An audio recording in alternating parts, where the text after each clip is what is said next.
in 2008. Again, that is why the surveillance system is important, because you could also have a case coming from outside your jurisdiction, and the system is supposed to be able to catch this.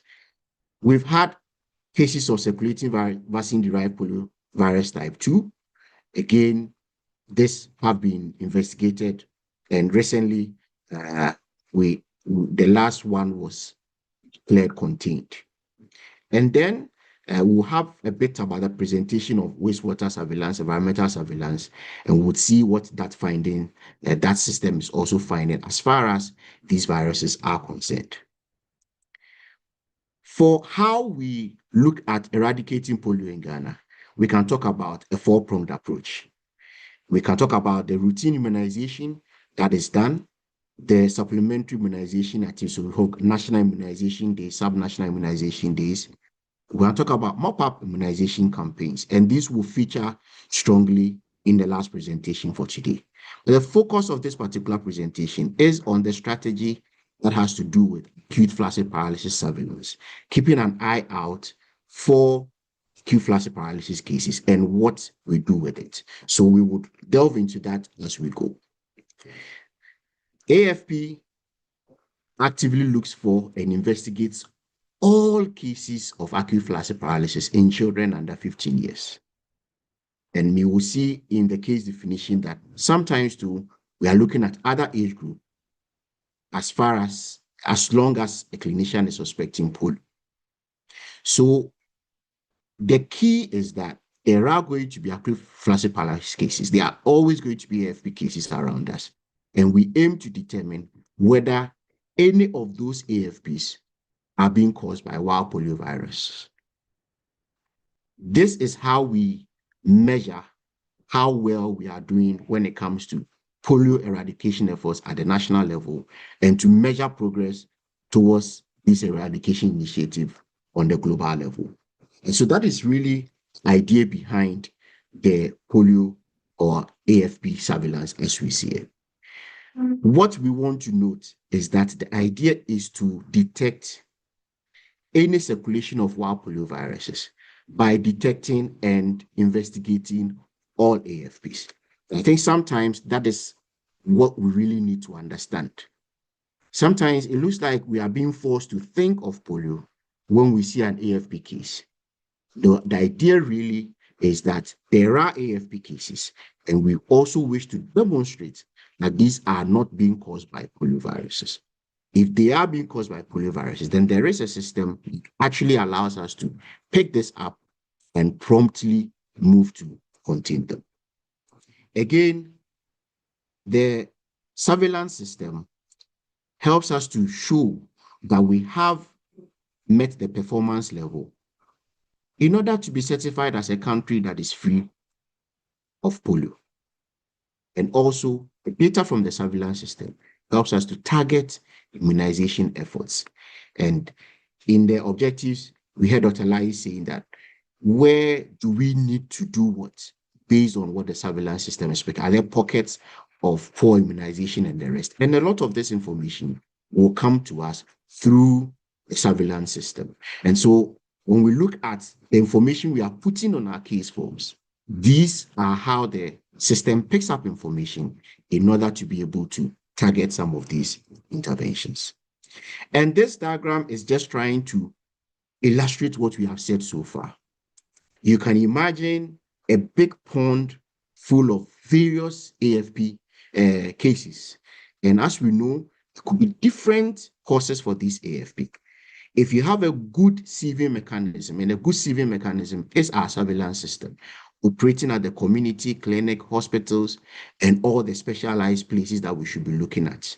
Now, once we've caught these and are able to pass them through case investigation and laboratory analysis, we will be able to boldly say that, well, these AFPs are what we say non-polio AFPs. And if truly there is a polio AFP in there too, that same system will be able to catch it. This understanding is very important so that we appreciate why once we are seeing a case of acute flaccid paralysis, less than 15-year-old, we want to subject it to the AFP surveillance system. How do we actually go about conducting surveillance for acute flaccid paralysis? This is done through a network of reporting sites. These are mostly our healthcare facilities, and it is not by ownership. Public, private, any type of healthcare facility that is attending to cases where acute flaccid paralysis cases may appear are part of the surveillance system and are expected to report into this system. Then also active surveillance visits to what is termed priority reporting sites. And these are sites where you would say that they are likely to be seen and treating acute flaccid paralysis patients less than 15. So you look at major hospitals. If a child suddenly cannot walk, it's more likely that parents, caregivers would move to these places. Large pediatric clinics, people would likely bring their children there if suddenly they are not able to walk. Physiotherapy centers, where this may be referred to for rehabilitation, traditional healers, and other places like that, that people might go to based on our belief and care seeking attitudes. All these places potentially harbor acute flaccid paralysis cases, and we should actively be looking at visiting these places to check and be able to report on these cases. Then we've got the community event-based surveillance, and at our community level, we've got informants, community leaders, volunteers, persons in the community who can give us information about a child who is suddenly unable to walk, has fallen and is now limping, and all those things. And then we will be able to follow up and determine whether these are actually cases that should go into the AFP surveillance system. For how we determine that a case is AFP, we're looking at a case definition. And the case definition emphasizes three main things. Is it acute? Is it flaccid? And is there flaccid paralysis?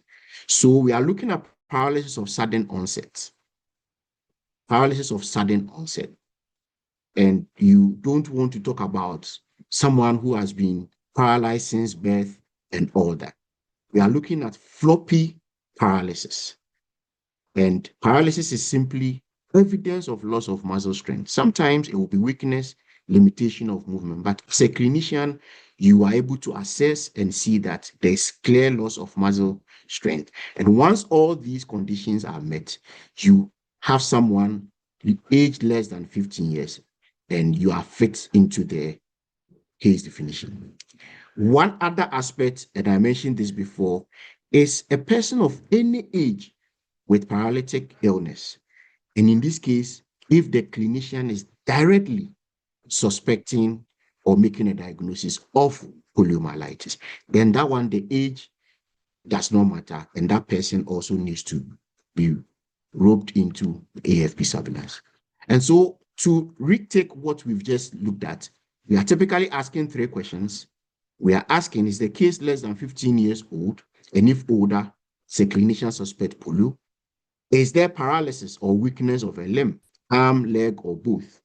Is the paralysis sudden, appeared within the last week or so? And is there flaccidity? Is that a floppy weakness of sorts? If the answer is yes to all three, then this case should be investigated and within 48 hours. Case investigation involves the collection of stool specimens. And so we are looking at two adequate specimens. We'll look at what adequacy really means. And we are saying that the stool specimens should be collected 24 hours apart and ideally within 14 days of the onset of paralysis. Stool samples are sent to the Noguchi Memorial Institute for Medical Research, where virological testing is done. Investigation also includes completing a case investigation form. And as many of us may have heard, we are looking at electronic case form completion. So on SORMAS, this may be done by our disease control officers, but because the information there is clinical, we need to have the involvement of the clinician in ensuring that the accurate neurological examination findings are documented, accurate risk factor information is documented, and information about vaccination history, history of travel, or even people who have moved into the area, if available, all these are accurately documented. And this is what actually constitutes case investigation for a case of acute flaccid paralysis being reported in the surveillance system. We mentioned two things about collecting the stool specimen. We are looking at two specimens 24 hours apart. And then we are also looking at ideally collecting the stool within 14 days of paralysis onset. And this explains the reason. The shedding of poliovirus, if that is the cause of the acute flaccid paralysis in question, is of a diurnal nature. It peaks within a 24-hour period and goes back down. Again, after 14 days, as we can see in the chart, the amount of virus shed drops drastically. So when we are able to collect as early as possible, so once the person, a clinician is identifying someone with flaccid paralysis and the notification is moving on very quickly, you're able to catch this and likely be able to pick up a sample as early as possible. And when you time a 24-hour apart double collection of the stool, you increase the chances that you might be picking stool at the high point of shedding, which also improves possible finding of the virus in the stool analysis if it is actually present. And so this is really the basis for that recommendation. And we are hoping that when we have more clinician involvement, we look at ways that we help for this to be done in a timely manner. Then there is also the 60-day follow-up. So that is the other aspect of the AFP surveillance. After the case has been picked up, notified, sample taken, there is a follow-up on the 60th day of the onset of symptoms. So once you have done your case investigation, you know when the paralysis started. And in 60 days from then, there's supposed to be follow-up examination.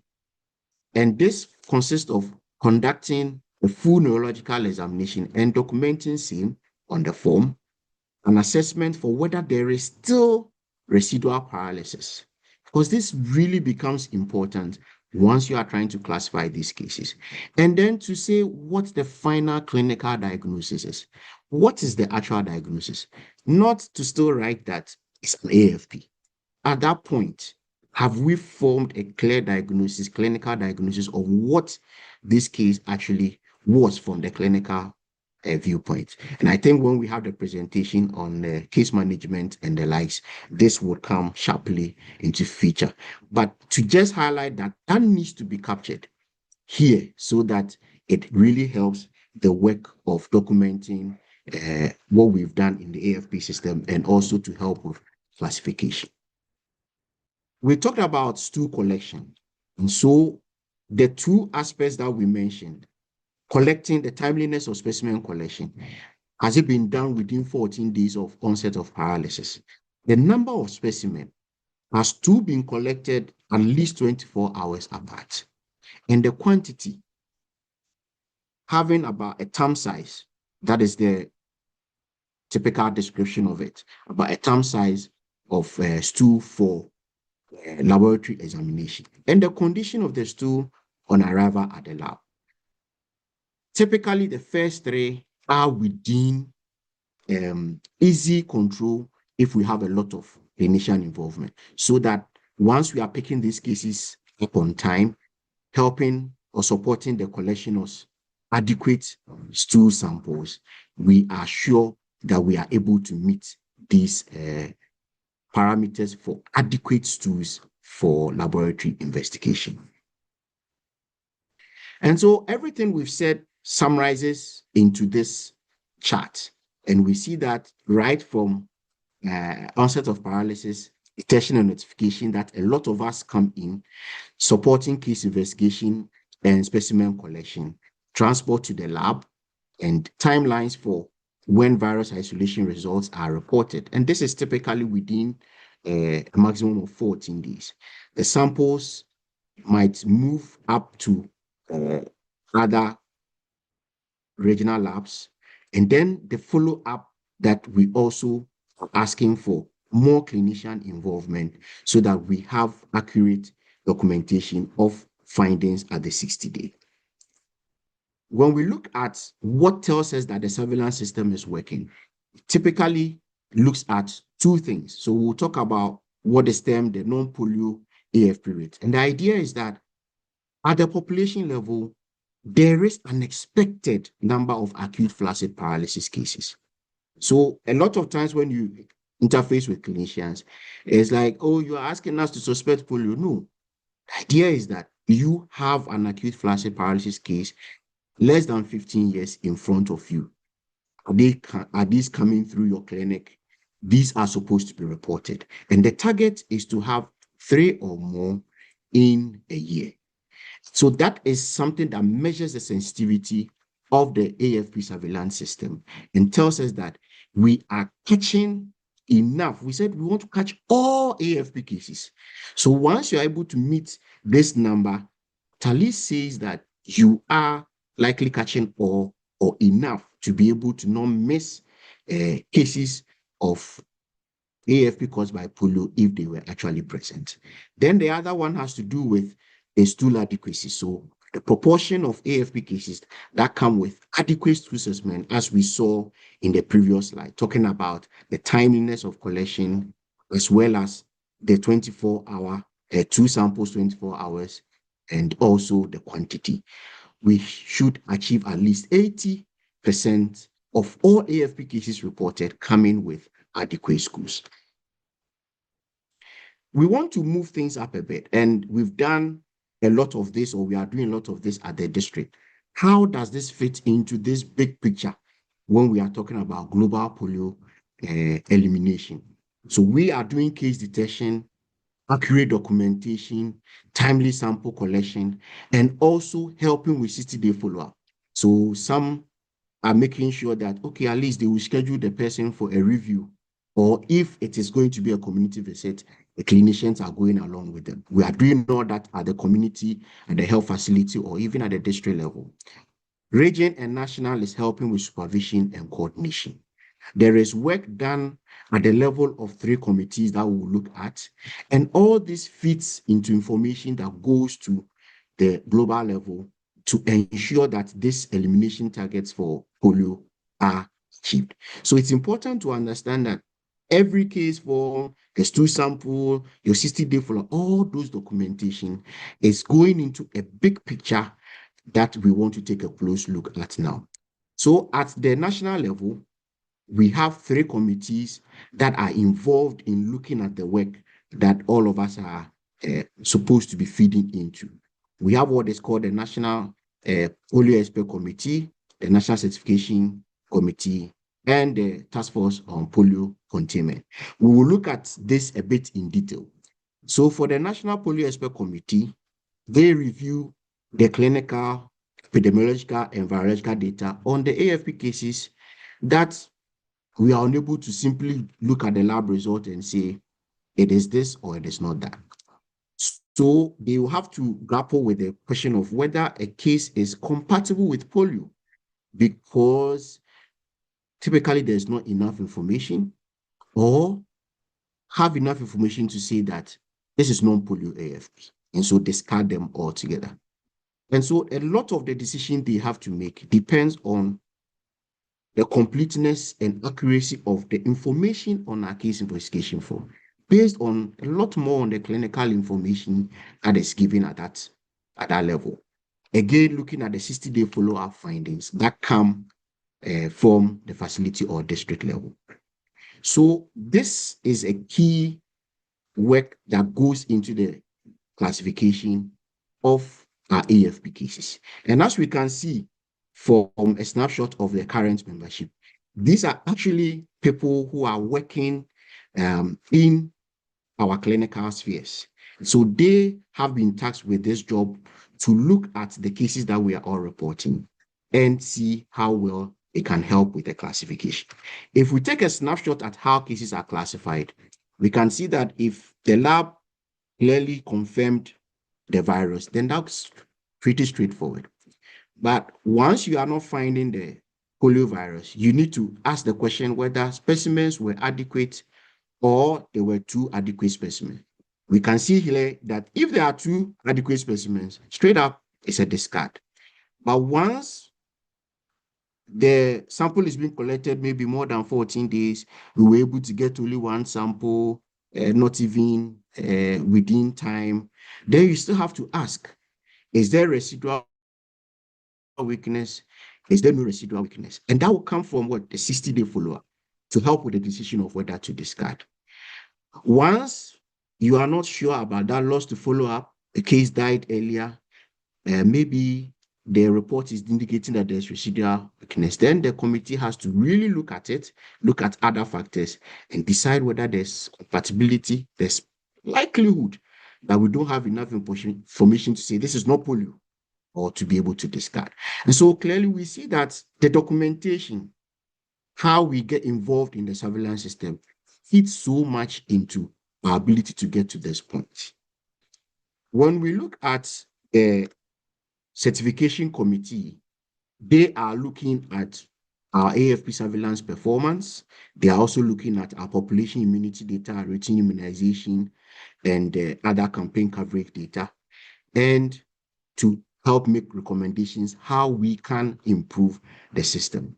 And they are supposed to review the various documentation concerning certifying the country as polio-free and forwarding it up to the global level for consideration.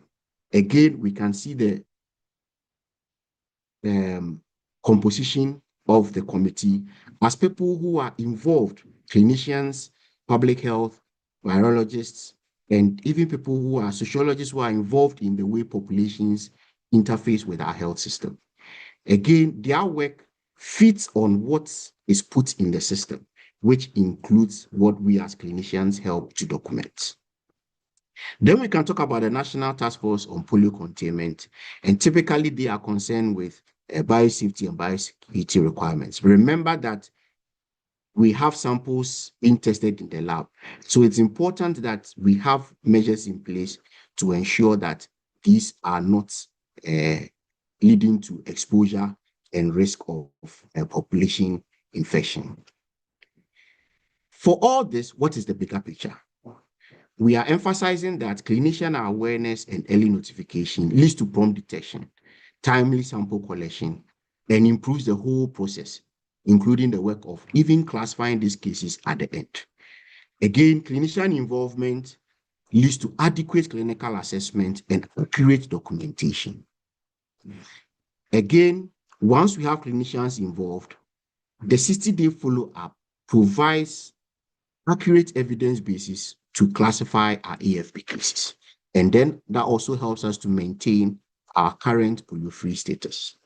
So our role as clinicians in all facilities, and this is important to emphasize, whether it's private, CHAG, public institution, is to ensure that we do not have what is termed silent districts. Sometimes you have a whole district for a whole year, and they are saying that they did not pick up any case of acute flaccid paralysis.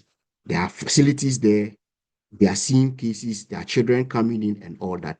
And that is typically because no one is really looking at picking up these cases and pushing them through the system. Again, we are saying that our role as clinicians is to ensure accurate forms, timely samples, and then the completed follow-ups. These things really have a big influence over the quality of AFP surveillance. Once we are really getting this level of engagement and involvement, we are sure that the indicators that we looked at really would improve, and it all helps in establishing a stronger surveillance system. And so to sum up so far, we are looking at global efforts that have yielded significant results for polio eradication. We are having just a handful of wild polio virus cases around the world. However, it's important that at the local level, we maintain the strength of our AFP surveillance system. And this is already being challenged when we look at some evidence of poor clinical assessment of AFP cases, as well as documentation. And the call for all of us at this point is to have increased clinician involvement in AFP surveillance. And this is hoped to influence and improve the quality of AFP surveillance, and as well as help us to reduce the number of what is termed polio compatible cases, especially when we move to classification. Thank you very much. Thank you very much, Dr. Atta, for this very elaborative presentation. Without much ado, we'll call on the second speaker, Dr. Abdul Tawab. Please kindly note that you have 20 minutes to do your presentation and then 3 to 5 minutes to do the summary. Thank you, and over. Good evening, everyone. Thank you very much, KK, for the introduction. I'll build on what my colleague Dr. Atta presented. As he mentioned in his presentation, 90% of the AFP cases or the polio cases that we see usually will have no signs and symptoms, meaning that those that we see in the clinics and facilities are just 10% of the cases that we have. So meaning that in the population, there are a lot of people who might not come to the clinic or might not exhibit any signs and symptoms. So how are we going to get in touch with those cases? How are we going to pick that cases? That is where this aspect of the environmental surveillance comes into play. So this will be a quick outline of my presentation. Why should we even matter as clinicians? Why should we be bothered about what happens in the gutters, what happens in the sewers that we have? Then we'll try and define what environmental surveillance is and how it works. Then we look at Ghana's history when it comes to environmental surveillance and the side networks that we have in the country. Then we try and look from the drain or from the gutters to the lab, how sampling and testing is done. Then a practical display of ES in Ghana. Then if you take away. So why does it even matter? As mentioned, 90% of the poliovirus infections causes no symptoms at all. And even the 10% that we usually see, majority of the signs and symptoms that we see are constitutional, are just general signs and systems. And out of every 200 polio cases that we have one that has irreversible paralysis. And this is what we actually want to avoid when it comes to polio. And then the main drivers are environmental, poor water and sanitation. It means that, a lot of, since it's orophyca, a lot of shedding will be done weeks even before the person starts developing signs and symptoms. So for the clinician, we might have this blind spot where we might not, polio might be happening in our communities and environment, but we are not able to pick it up. So the environmental surveillance gives us that platform to be able to see what is in circulation. So we can be able to detect these in the environment even before we even see a single case in our facilities. So hence, if we have any positive ES results in any area, it's a call for us to be looking or heightening surveillance in our facilities, as this may be a warning that we may be missing some polio or AFP cases.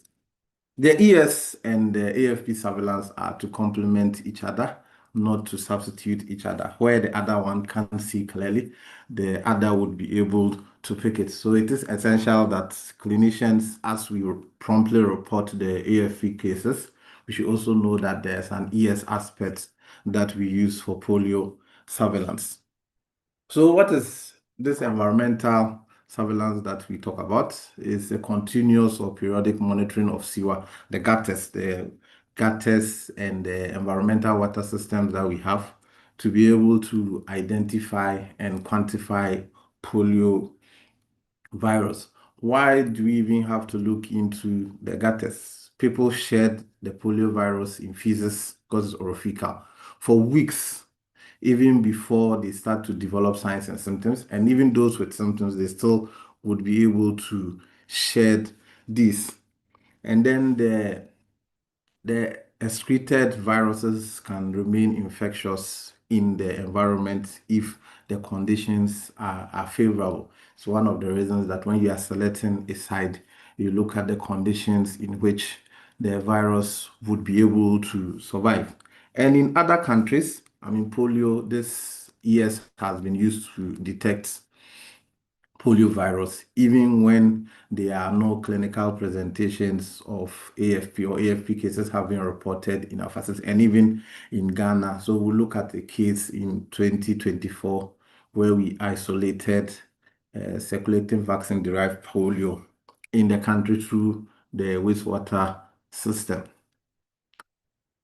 So for ES, it's just a tool, not a replacement of what we usually do, and it can provide us very supplementary or critical information, especially where the virus is circulating in the environment or a risk of reintroduction is very high, especially in the border communities where we have a lot of traffic in and out. So Ghana's ES journey. In 2016, there was a drive to establish environmental surveillance for polio globally. So Ghana launched 6 sites in 2 regions, that's the Greater Accra and the Eastern region. And this was done by the Ghana Health Service and Noguchi Memorial. And Noguchi, I mean, they started this in 2016 with 6 sites. Then in 2017, the WHO AFP external review team visited the country to see how the sites were doing and to review the results.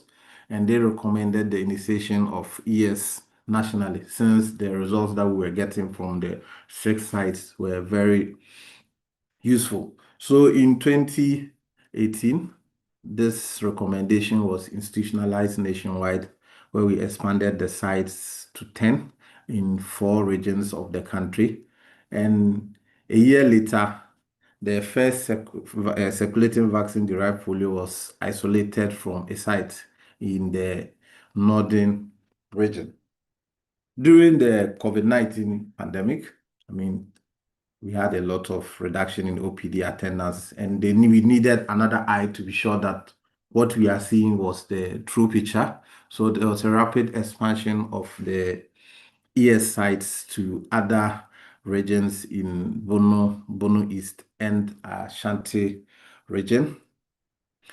Because when you establish a site, you need to monitor to ensure that the site yields well and the products that we get from it reflects what is actually happening. In 2022 and 2023, 2 sites were decommissioned because of the persistent low enterovirus rates that they produce. We'll look at the indicators on what you should be monitoring whilst you do that. Then in 2023, 2025, we expanded the wastewater-based surveillance and integrated it into our integrated disease surveillance and response strategy, and included multiple pathogens to help us to be able to monitor the circulation of other pathogens like mpox, cholera, and others in the sewer that we have. And currently, we have 14 active sites in 7 regions across the country. So these are the 14 sites located around the 7 regions. You can see that they are strategically located to be able to cover all the zones of the country. There are some key criteria that we use to select sites for ES. It's not just any drain that you see that you start collecting the waste from. There are some criteria that you need to meet for us to be able to designate you as an ES site. One, because it's mostly orophycal, we need to be sure that there's fecal matter content in the sewer or the wastewater that we are collecting. And this can be through evidence of the odor, the color, or areas where you visibly see people doing open defecation. I mean, that's evidence that there's fecal matter in that gutter.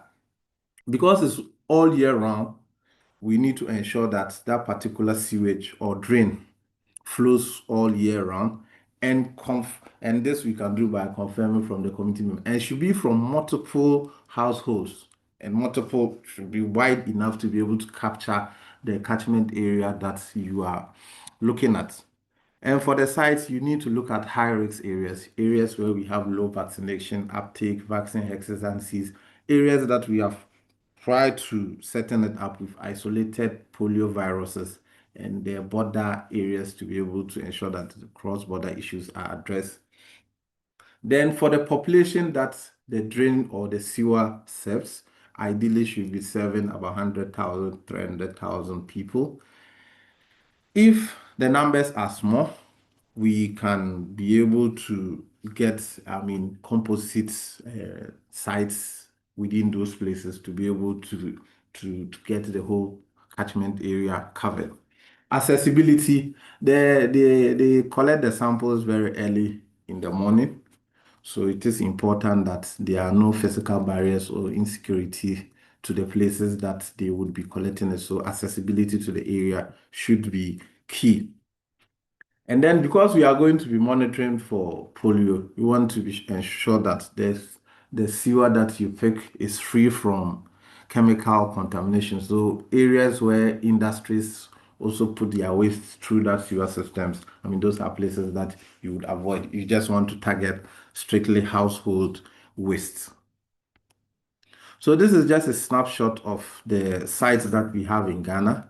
So you can see that, majority of them are open drains. So you see from Agogloshi, Shabu, Koforidia, and all the Asokore Mampon. So this is mostly the type of drains that we are interested in. So for the indicators, I mentioned that two sites were closed in the Volta region. So there are some indicators that every site must meet. And these are globally set indicators. The samples that you send, 50% of the samples should be 50% or more of the samples should yield enteroviruses. We are not saying polio. We know that polio is, some fecal oral. So it means that any other enteroviruses should be able to yield them when they are in the sewer. That shows that the samples that we collect are viable, and if there's polio virus in it, we would not miss it. And greater than 80% of the samples should reach the laboratory in good condition. I'm sure Prof. Odum will tell us more about the quality of samples and how it affects the results. And then greater than 80% of the times that we collect the samples should be collected within the recommended period, which is between 6 a.m. to 7:30 a.m. And then greater than 80% of the samples that we take should reach the lab within 3 days. And for collection of the samples, greater than 88% of the times that you need to do the samples should be collected on schedule, because the schedule is very important for the work that we do. So for the site validation process, usually we start by looking at selecting the site, ensuring that it flows continuously, there's evidence of fecal matter, that covers the broad catchment areas. It ticks all the boxes that we have. Then we start collecting samples for a period of 6 months. So over the period of 6 months, we have an assessment. If it meets the indicators that I just mentioned, 50% of yielding enteroviruses and all that. When it meets all the indicators, then we validate the site and it becomes a permanent site. But however, within the 6 months, if it doesn't meet, we undertake an assessment to see what is actually the challenge. Why are they not meeting the indicators? Then subsequently, we put in various corrective measures. Then we monitor again for a period of 6 months. If it meets the indicator, then we'll make it a permanent site. But if it doesn't meet the indicator, the site is closed. So from the gutters or drains to the diagnosis, this is the pathway. First is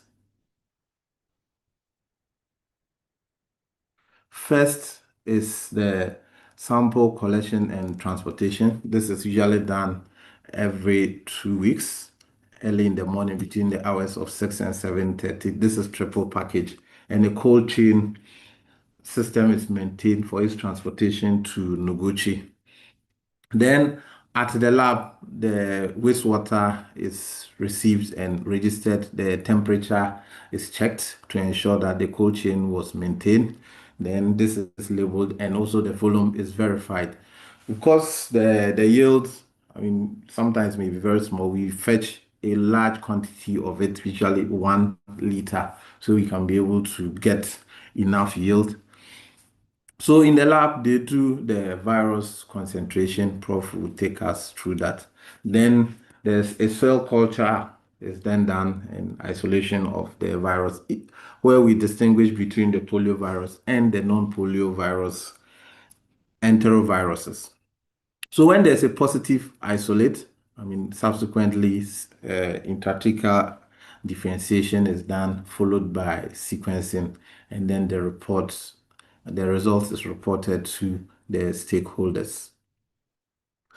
This is just giving us a snapshot of 2026, the 14 sites that we have, and the enteroviral, the results from the samples that have been taken.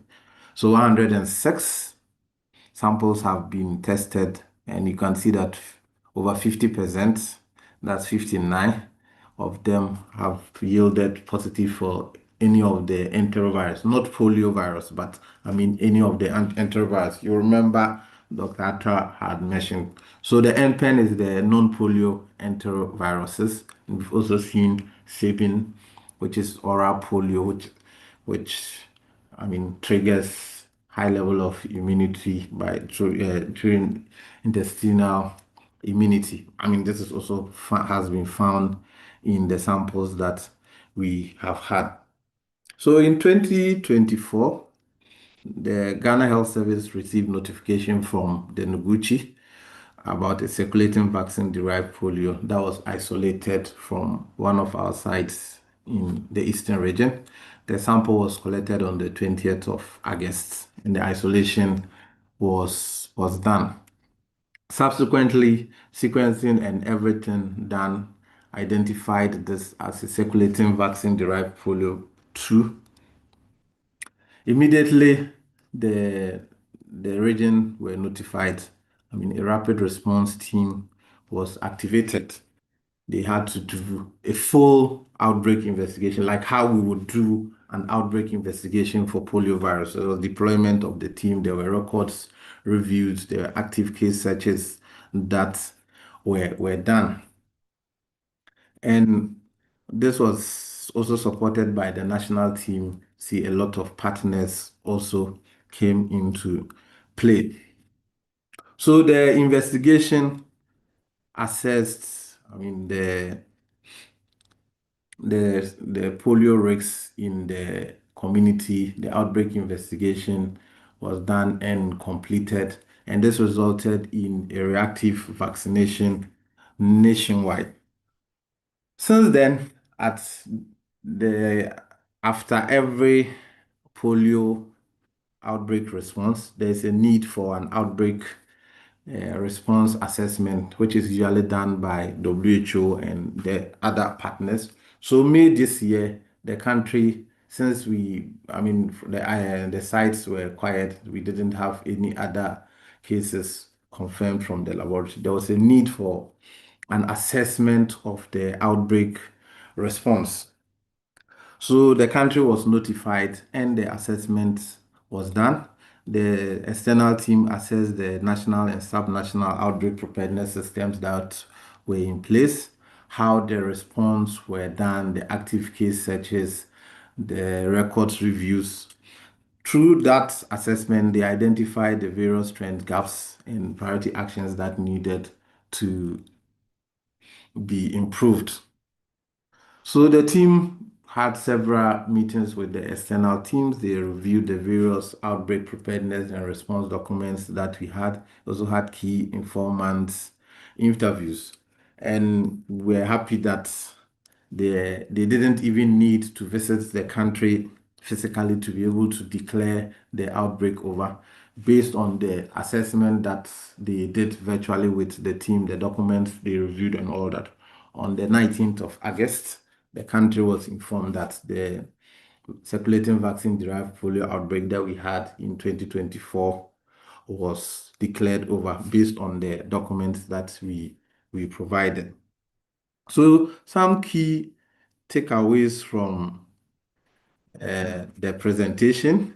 ES detect polioviruses early, even without the presence of AFP cases, and proper site selections help improve detection. Timely transportation and testing are also critical when it comes to that.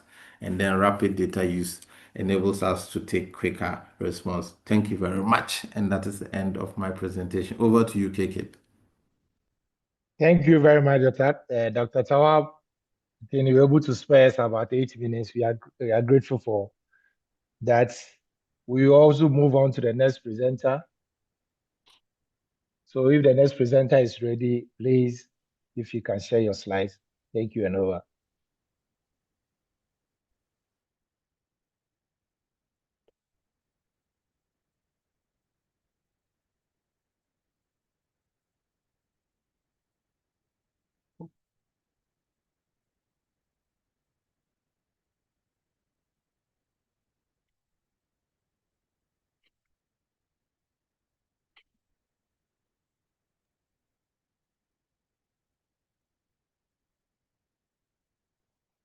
Yeah, Prof, if you can put it in the slide mode. Thank you.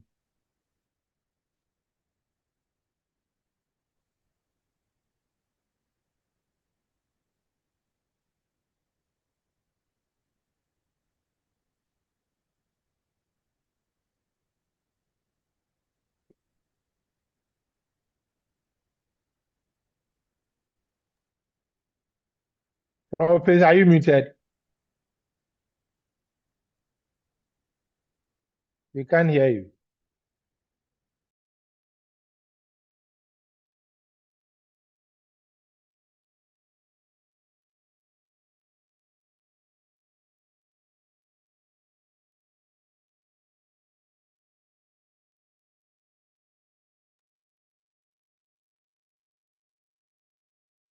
Hello, Prof.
Ni, can you assist Prof virtually so that he can be able to navigate his way out?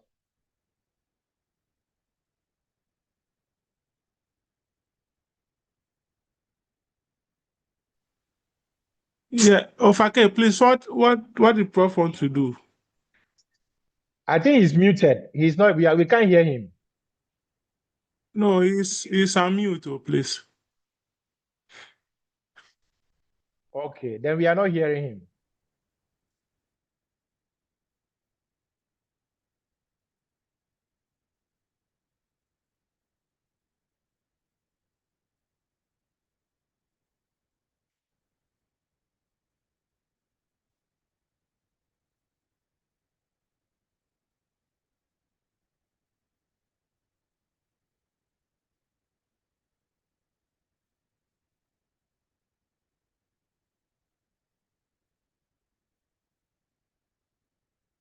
Prof, if you're having challenges, then we'll move on to Prof. Hammond's presentation. Then maybe by that when we are done, maybe you might have even resolved all the technical issues. So if you indulge us, we'll move to Prof. Hammond's presentation. Prof, if you're having challenges.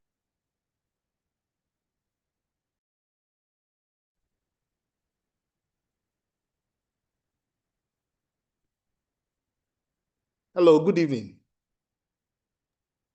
Can you Good confirm evening, that you Prof. can hear me? Yes, I can. We can Yes, hear Prof, you. you can be heard. Okay. Okay, thank you very much.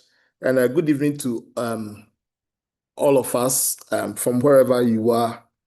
We're happy to present at this webinar to talk about acute flaccid paralysis. My goal is to talk about a differential diagnosis and how we go about, or how we should go about conducting the clinical examination. So I'll start by defining a few terms and then to try and then draw the difference between what we mean by flaccid paralysis and spastic paralysis, and then talk about the differentials of acute flaccid paralysis. At least if we do not know anything, we know polio is one of the causes of acute flaccid paralysis, but there are many other causes. So that is what we are calling the differential diagnosis. And then I'll touch briefly on the neurological examination that is required of us when we find a case of acute flaccid paralysis. So starting with the definitions, first I want to define what muscle tone is. If you have filled one of the forms before, you realize that you are required to take a box that shows that the muscle tone is either increased, decreased, or normal. So muscle tone is the resistance to passive movement at a joint. So when you move a limb, the kind of resistance that you feel is what we call tone. So we are all fine, you can see yourself and move your limb and say that that is what is the normal tone. Anything that is increased, anytime you have an increased resistance to passive movement, and that is an increased tone. And when you have a decreased resistance to passive movement, that is a decreased tone. An increased tone can be classified as spastic or rigid. We will not go so much into the details of that. We just want us to know that when you have an increased tone, you can say it is either spastic or rigid. And when you have a decreased tone, some books will call it flaccid, some will call it floppy. They are all the same. So we are saying that tone is either normal, which is what most of us are having, or it is increased or decreased. When it is increased, it is spastic or rigid. When it is decreased, it is flaccid or floppy, which is actually the same thing. The other thing that you'll be required to tell the committee about on the form is muscle power. And this is the strength in the muscle. In simple terms, how strong or how weak the muscle is. So when sometimes when we write our clinical notes, we grade power from 0 to 5 using the MRC scale. So that is exactly what we are talking about. When you have a power of 0, it means there is total paralysis. There is no movement at all in that limb. And when you have a power of 5, it means the muscle is at full strength. In between, we have 1, 2, 3, and 4. 1 is when you can only have flicker of movement. 2 is when you can move laterally. That is not against gravity, but you can move laterally. 3 is when you can lift the foot from off the bed or off the couch. That is against gravity, but you can't really sustain it. And 4 is when you can lift it against gravity and sustain it against minimal resistance. And 5 is when you can sustain it against maximal resistance, or that is what we call full muscle strength. So when we say paralysis, we are talking of weakness, and that is decreased power or total loss of power in the muscle. So that is what we mean when we say there is paralysis. The other thing that is on the form that requires a clinician to know about is deep tendon reflexes or tendon reflexes. So a reflex is a sudden jerk or contraction of the muscle when its tendon is hit. So we often use a reflex hammer to hit tendons. And when we hit the tendons, we expect the muscles to contract. Everyone will have some contraction, which is the normal. When it is very brisk or exaggerated, we say that the reflexes have increased or increased reflexes. So increased reflexes are brisk or exaggerated response. And then when they are, sometimes they may be decreased. That is, the response may be there, but they are very minimal as compared to the normal. And then sometimes they are completely absent. When they are absent, we say there is areflexia.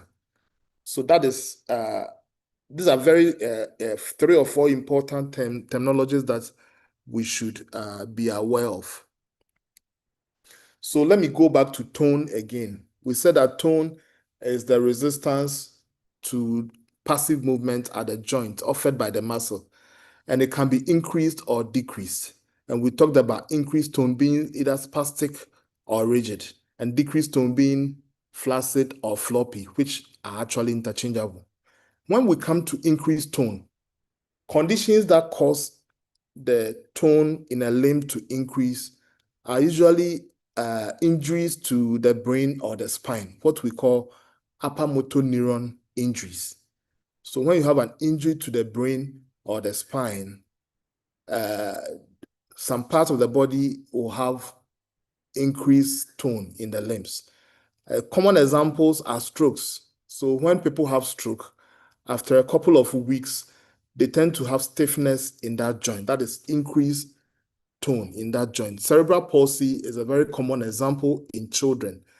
So children with cerebral palsy often have spasticity in their limbs. A child with hydrocephalus, spinal compression, any form of injury that affects the brain or the spine can give you increased tone or spasticity. When it comes to the spine, you have things like compression injuries, TB of the spine, any trauma, things that affect the cord directly. These can cause increased tone. When it comes to decreased tone, these are caused by conditions that affect the lower motor neuron. And the lower motor neuron starts from the junction between the spinal cord and the peripheral nerves, what we call the anterior horn cell. So diseases that affect the anterior horn cell, and then also diseases that affect the peripheral nerve, disease that affects the neuromuscular junction, and disease that affects the muscle will all give you decreased tone or lower motor neuron weakness. So a common example of anterior horn cell disease is polio. Polio caused by a virus. We know the virus replicates in the guts, and then they find their way, they travel along the nerves to the spine. And when they get to the anterior horn cell, which is a junction between the spinal cord and the peripheral nerves, they actually damage the anterior horn cells, and that's what gives us the weakness in polio. When it comes to the peripheral nerve, we have disease like Guillain-Barré syndrome or GBS. This is an autoimmune destruction of the peripheral nerve, and it can also give you flaccid or floppy weakness or lower motor neuron weakness. Myasthenia gravis, which is an autoimmune condition at the neuromuscular junction, is another example of a condition that can give you decreased tone or flaccid or lower motor neuron weakness. And then a lot of muscle disease will also give you flaccid weakness. So we see this is where we draw the differential diagnosis of acute flaccid paralysis from. There are so many conditions that will affect either the anterior horn cell, the peripheral nerve, the neuromuscular junction, or the muscle itself, and give you floppiness or flaccidity. And we can diagnose all of these as acute flaccid paralysis. So acute flaccid paralysis is not a one condition or one disease. It's an umbrella of so many diseases that can give you the same presentation. So whenever we have acute flaccid paralysis, we try to work towards a differential diagnosis, towards one specific diagnosis, which is very likely. And for us at the NPEC committee, our goal is to make sure to find out whether the cases that are reported, which are acute flaccid paralysis, are polio or they are not polio. If they are not polio, what are they? So we try as much as possible with the information that we have to get closer to what diagnosis it can be. So we rely a lot on the people who see the patients at the case investigation stage, and then also at the 60-day follow-up, to give us a lot of information to be able to make the accurate diagnosis. Let me also add that some upper motor neuron disease in the initial stages will give you flaccid weakness. Then some weeks later, they tend to give you spasticity. So for example, a condition like transverse myelitis, even though it is a disease of the spine, so it should, in theory, it should give you an increased tone or spasticity. In the initial stages, it gives you decreased tone. Even conditions like stroke, if somebody has a stroke today and has weakness in one limb, the person will not have spasticity today or tomorrow. So when you come and examine the person today or tomorrow, there is decreased tone, there is floppiness. So that will also give you lower motor neuron presentation or floppiness or acute flaccid paralysis. But with time, then it evolves into increased tone. So I've tried to draw a distinction between flaccid paralysis and spastic paralysis using this table. And I've already explained that the site of lesion for flaccid paralysis is a lower motor neuron, which starts from the anterior horn cell, the peripheral nerve, the neuromuscular junction, and then sometimes even the muscle. Then the site for spastic paralysis is the upper motor neuron, which is either the brain or the spinal cord. When it comes to appearance, when you do physical examination, the muscle bulk in flaccid paralysis, there is wasting. So especially at the 60-day follow-up, if someone has true flaccid paralysis, the muscle should be wasted. So you have stayed flaccid for 2 months. Definitely your muscle will be wasted or atrophied. When it comes to spastic paralysis, they are not that wasted. They may be normal, but sometimes after prolonged disuse, they become wasted. Then again, when you look at the muscle, they are floppy, they are limp in flaccid paralysis. They lack firmness. That is a nicer way to put it. For spastic paralysis, there is stiffness, or they are spastic, or they may have spasms. So that is spastic paralysis. The tone, we have already mentioned that it is decreased, and the correct term actually is hypotonia, that is low tone. And for spastic paralysis, there is increased tone or hypertonia.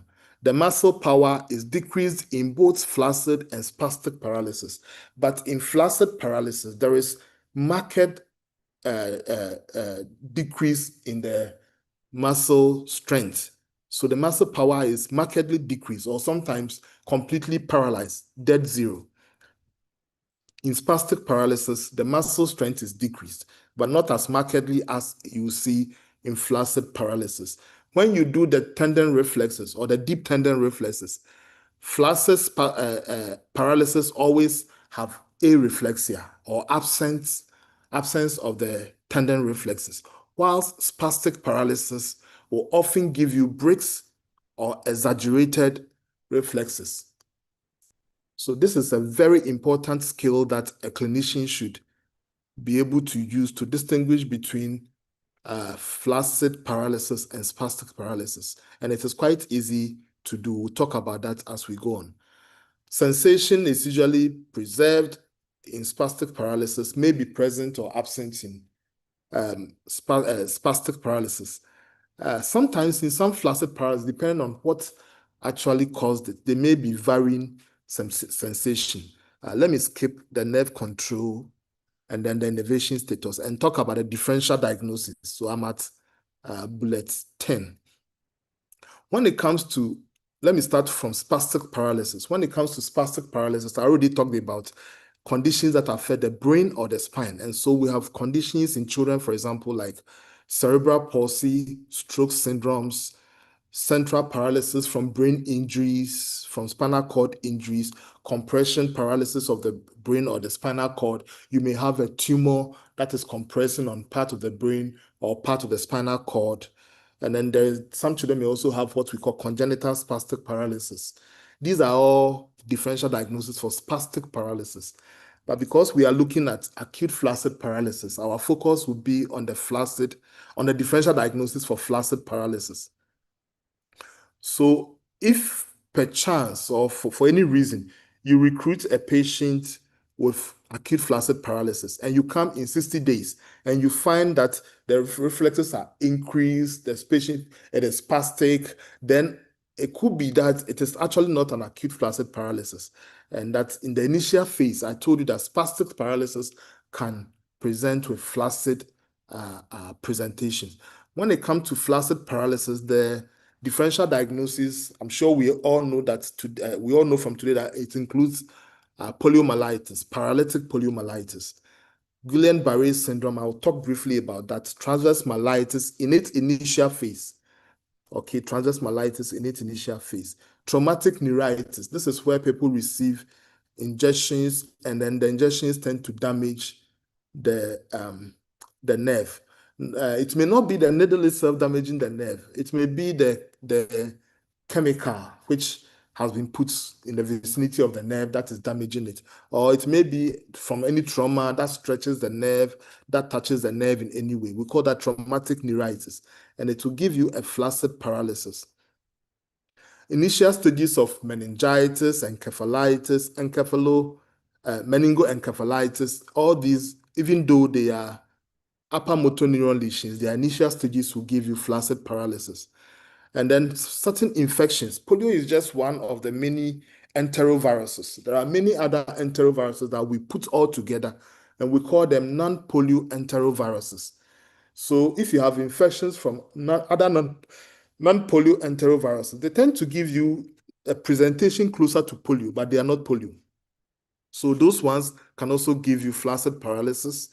Other viruses like echovirus, Coxsackie virus can all give you flaccid paralysis. So this is a very famous diagram that talks about the key differential diagnosis of acute flaccid paralysis. So I'm just stressing again that you can see traumatic neuritis, transverse myelitis, non-polio enteroviruses, echovirus, poliovirus, Guillain-Barré syndrome, and Coxsackie virus, all being causes or differential diagnosis of acute flaccid paralysis.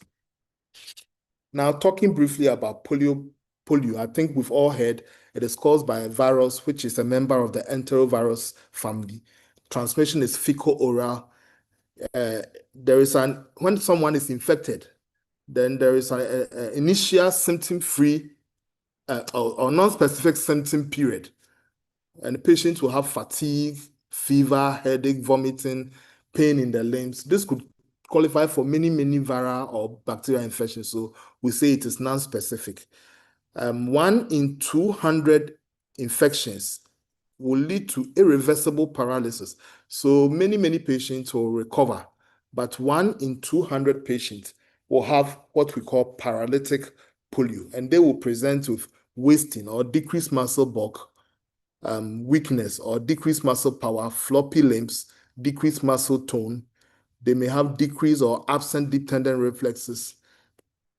It is usually unilateral, but it can also be bilateral. So don't discard any case that it is not polio just because it is bilateral. Even though usually it is unilateral, it can also be bilateral. And sensation is usually intact. So what I mean is that patients do not lose their sensation on the affected limbs. So among those who are paralyzed, 5 to 10% will die when their breathing muscles also get paralyzed. And that is what we call bulbar polio.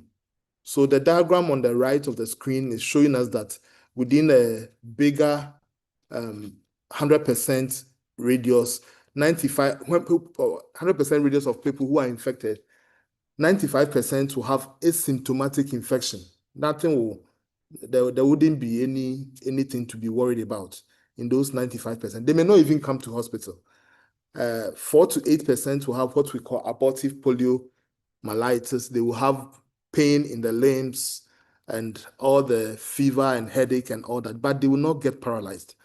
1 to 2% will also have aseptic meningitis, stiffness in the neck, headache, and then also pain in the limbs. but they will also not get paralyzed. Less than 1%, as I said, 1 in 200, that's 0.5%, will have paralytic disease. So they will be paralyzed. And within those who have paralytic disease, a few will have bulbar polio and then progress to death. When it comes to Guillain-Barré syndrome, it is an acute inflammatory condition of the peripheral nerves. And what happens to the peripheral nerve is that, the nerves are covered by a sheet called myelin, which helps to speed up the transmission of the electrical impulse along the nerve. What happens when a person has Guillain-Barré is that the myelin is damaged. So we say there is demyelination. So the long name for Guillain-Barré is acute inflammatory demyelinating polyneuropathy. Because it affects many nerves, that's why it is polyneuropathy. And it is acute. And then it is due to an abnormal immune response to the peripheral nerves, leading to demyelination. It is usually preceded by some form of viral infection. So sometimes the patient will tell you there was maybe upper respiratory tract infection 2 or 3 weeks ago, or they had a bout of diarrhea 2 or 3 weeks ago. These are usually viral infections, mild viral infections that we are not so worried about. They resolve on their own, but in 2 or 3 weeks or sometime after, the patient then presents with what we call Guillain-Barré syndrome. Usually the respiratory tract infections, the preceding respiratory tract infections tend to be more common than preceding gastroenteritis.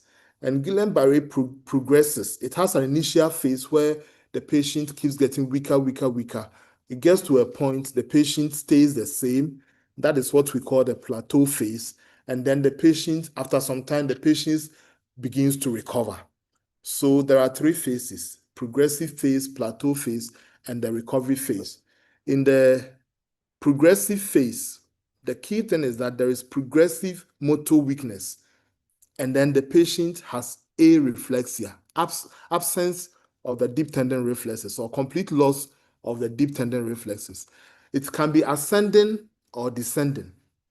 Most of the time it is ascending, so we say ascending paralysis, but it can also be descending, so don't be deceived if the patient's presentation is in the reverse of what you have always been seeing. And then it tends to be symmetrical as opposed to polio. So I'm trying to draw some differences here. Guillain-Barré affects many nerves. It is polyneuropathy, and it tends to be symmetrical. Okay. Polio tends to be unilateral, but can also be symmetrical. As I mentioned, the weakness progresses rapidly, reaches its peak within 2 to 4 weeks, and then there is recovery afterwards. It is also accompanied by autonomic dysfunction. So patients may have BPs going up, coming down, gastrointestinal dysfunction, arrhythmias, heart rates going up, heart rates coming down. So there is autonomic instability. And some patients can have facial weakness in addition to the limb weakness. And that is the type of Guillain-Barré we call the Miller facial syndrome. If it keeps ascending without us intervening, the respiratory muscles can get involved. And when the respiratory muscles get involved, the patient will have what we call respiratory paralysis. And then also the muscles in the throat, what we call the bulbar muscles, they are responsible for swallowing and other things. They also get involved. And this is where it becomes critical. A patient has to be seen in ICU, else they can die from either respiratory weakness or bulbar dysfunction. I've already mentioned that when we manage them properly, they recover within 2 to 4 weeks. When you talk of transverse myelitis, it is one condition that affects the spine, but in the initial phase, it will present with flaccid weakness. So it is one of the key differential diagnoses of acute flaccid paralysis. So transverse myelitis tends to be an inflammation of the spine. It is mainly due to immune-mediated mechanisms, but it can also be associated with some viruses or bacteria.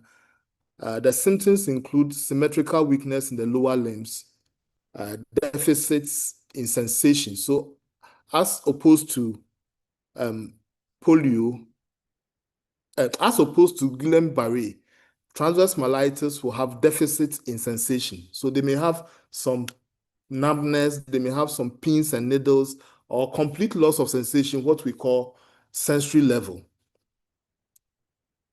And then there may also be bladder and bowel involvement. So the patient may have loss of bladder control or loss of bowel control. So this is the patient who all of a sudden develop urine retention or constipation, or later on may have incontinence because of the loss of bladder and bowel control.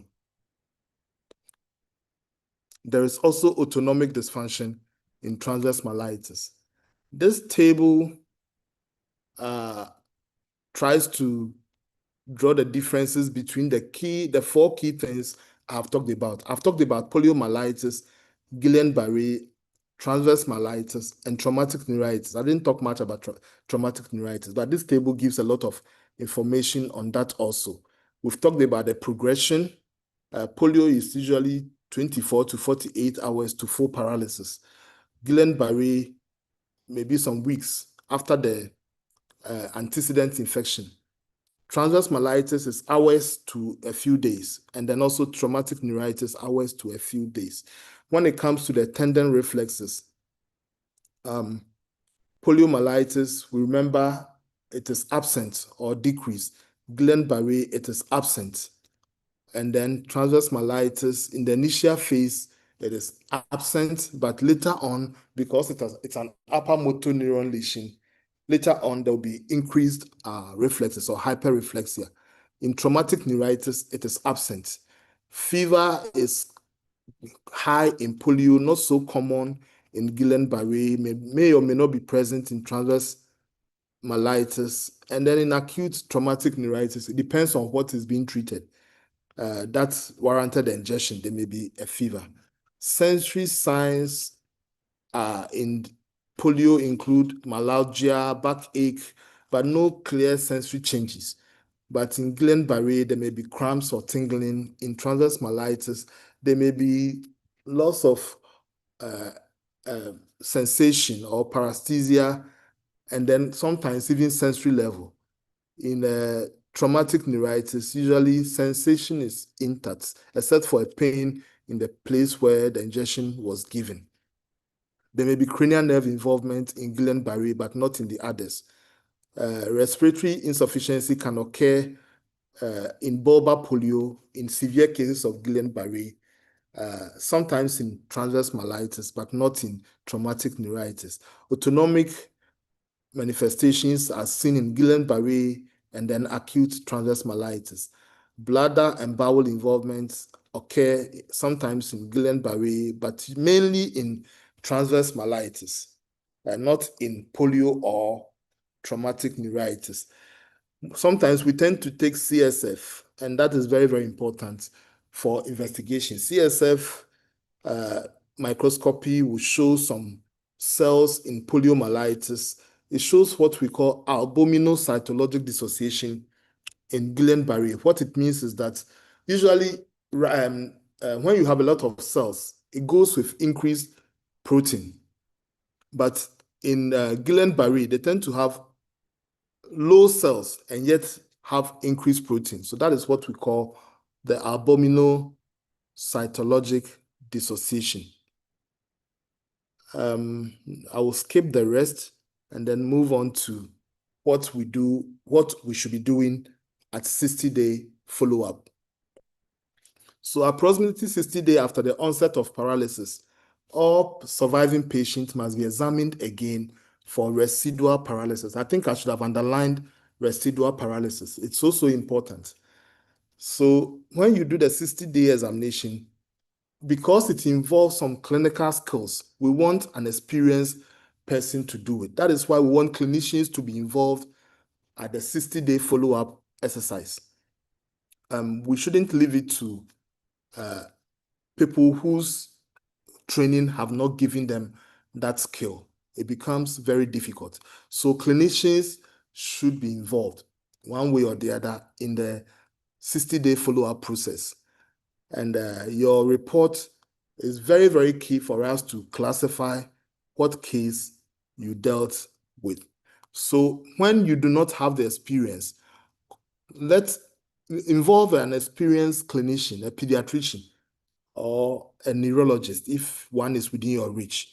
But even if you do not have a pediatrician, you may have a medical officer or a senior medical officer within your reach. It is good to involve them if you have any challenges with the clinical examination. The clinical examination at the 60 days should include basic neurological examination, cranial nerves, motor and sensory examination.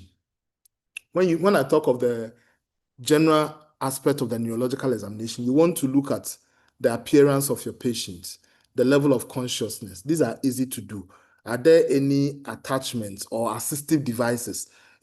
How is the patient walking? Are there dysmorphic features?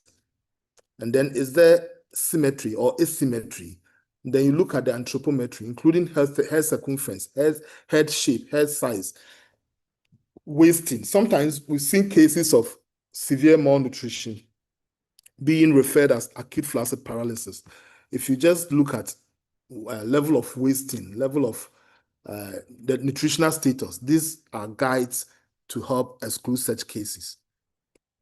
And then you want to do a very brief cranial nerve. You don't need to be an expert to do this cranial nerves, but usually we don't test for the first cranial nerve, so I've crossed it out. The second nerve is just vision, so look for patient's visual acuity. And the third nerve is for movement of the eyes, or what we call ocular motility. Sometimes there may be a squint.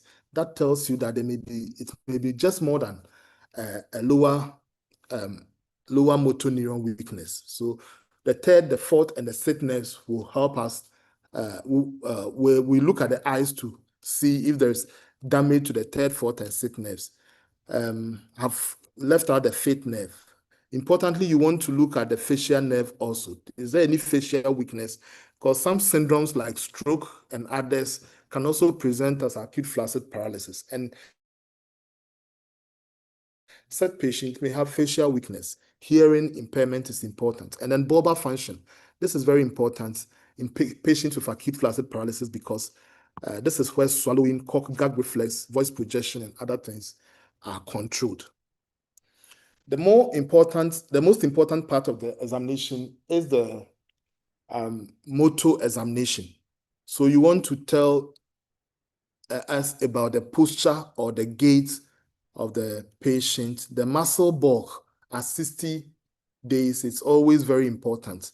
And here you can classify it as wasted, normal, or hypertrophied. Hypertrophied is bigger than what it should be. So wasted is atrophied. Usually, if it is a true acute flaccid paralysis, at 60 days, you expect there to be some wasting.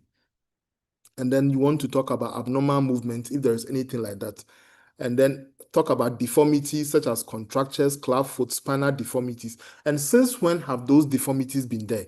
If they've been there since birth, then it gives us an idea what we are talking about. And then the tone, I've already talked about flaccid versus spastic tone. And then the power, whether there is normal power, reduced power, or not.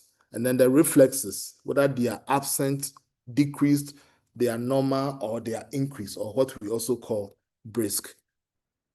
So if you look at this diagram, we are trying to extend the arm of the patient, the forearm from the arm, and then this you are checking for tone. So if there is increased tone, increased resistance to this movement, then that is spastic. If there is no resistance at all, it just gives like that, that is floppy, and that would be flaccid. And then most of us, what we have is a normal one, or the normal tone. If you look at power, I already talked about the MRC scale already, and we know that 0 means absolutely no power at all, no movement at all, and 5 is full power. When it comes to examination of the reflexes, you want to hit the most easy reflex to elicit is the knee reflex. So you want to use the hammer to hit the patellar tendon and to see the jerking at the tendon. But if you go to the upper limbs, you can also check the biceps reflex, the triceps reflex, and then the supinator reflex. And then finally, you want to conclude your examination with sensation. You want to find out if sensation is intact. And so you do what we call light touch. Light touch includes just touching the patient's skin with anything soft, cotton or tissue paper, to see if they can perceive the sensation. Of course, you have to ask them to close their eyes.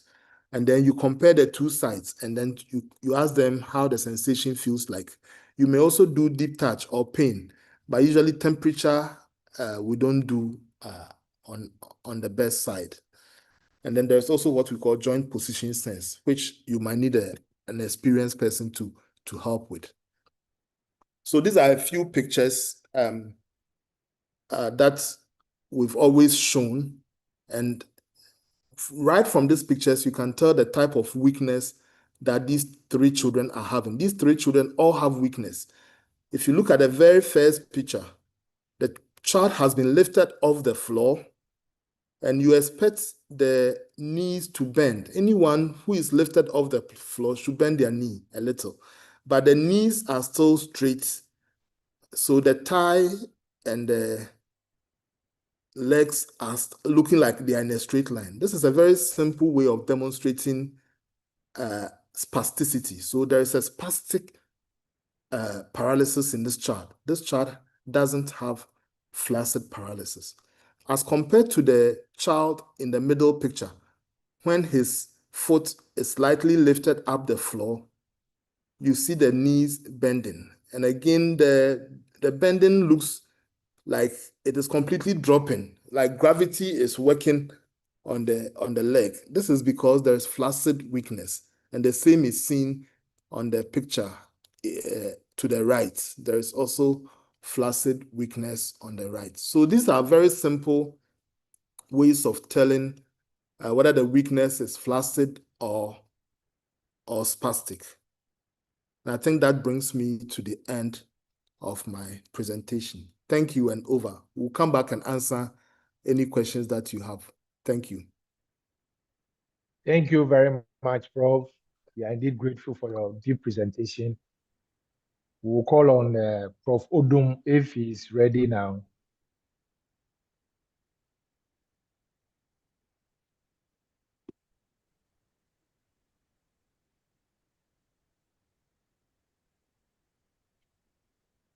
Prof. Odum. Dr. Tanko, please, are you ready so that you can?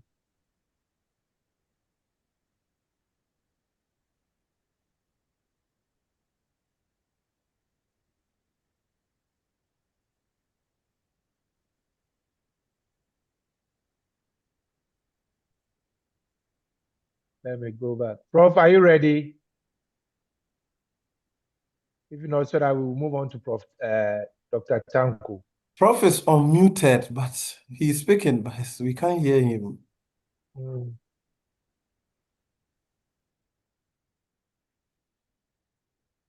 Hello, Prof.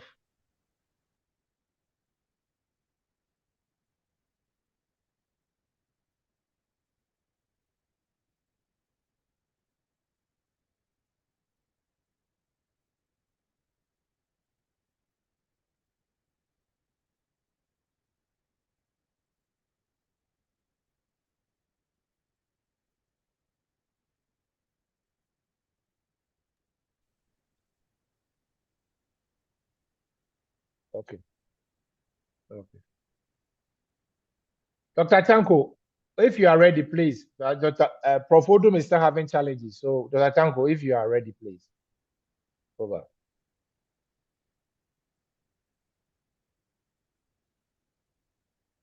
Okay. Hello? Okay. Hello? Okay. Hello? Yes, please. Yes, we can hear you.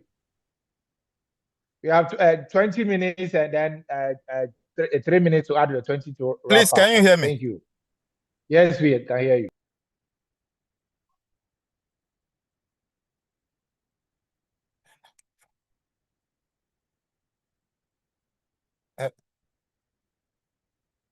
Hello?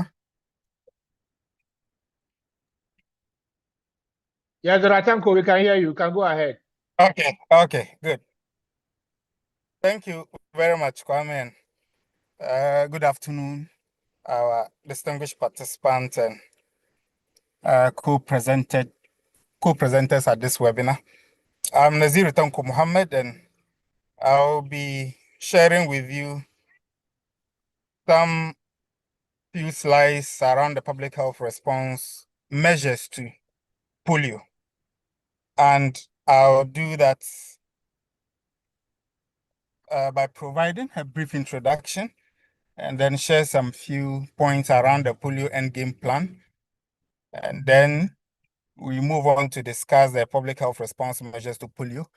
What are the challenges that are usually encountered during the provision of such interventions or measures in response to polio? And the expectations of our dear participants. I mean, what we expect from our dear participants or the role of the healthcare workers in providing this public health response. And then we conclude. So by way of introduction, I think as it has been alluded to by previous presenters, poliovirus is highly infectious and primarily spread by the fecal-oral route. So a disease we typically will term as a disease of filth. It is not therefore surprising that as part of the strategies to identify or keep surveillance on the virus, we are doing the environmental surveillance so that we'll be able to quickly pick the virus in circulation or in our drains where some of these filth are usually harbored. Most infections are asymptomatic, but small proportions can cause AFP, as we've discussed, and there is no cure for paralytic polio. Prevention, therefore, heavily depends on the vaccination and interruption of transmission as soon as it occurs. So you can see from where we've isolated some of the viruses in our previous outbreaks, very filthy environment. Generally, we respond to the polio outbreaks or keep it in check by way of prevention by using certain type of vaccines. The polio virus has 3 types, types 2 and 3, and the type 2 and 3 have already been globally eradicated, while the type 1 is endemic in just 2 countries, Pakistan and Afghanistan. Previously, then we're still struggling with Nigeria, but fortunately now Nigeria is out. And in terms of the vaccines we are using routinely, because to eradicate polio, meaning zero polio anywhere in the world, we have to prevent the occurrence of the disease. And to prevent it, we use these 2 types of polio vaccines, the oral polio vaccine and the inactivated polio vaccine. The oral polio vaccine, usually we have 3 types. The monovalent, that is manufactured to take care of one type of the virus. The bivalent, that is designed or manufactured to take care of 2 types, and then the trivalent, that is to take care of the 3 types of the polio viruses. The IPV, which is the inactivated polio vaccine, it protects against all the 3 types of the polio viruses that we have. I've already mentioned that following the global eradication of the wild polio virus type 2 in 2015, the type 2 component of the trivalent that we had, of the vaccine that we had, was removed by switching to the bivalent type, which contains only the type 1 and then the type 3 serotypes. So currently the bivalent type is what we are using in our routine to protect our population against the polio virus. So while the IPV offers protection against all the 3 serotypes. When you look at the time trajectory, You do recall that somewhere in 2015, there was the need for global switch from the trivalent to the bivalent, and Ghana was earmarked to have started in 2016. For some reasons, we could not do that. Had to start in 2018. Because of that delay, later we started experiencing some outbreaks that were related to the circulating vaccine-derived types.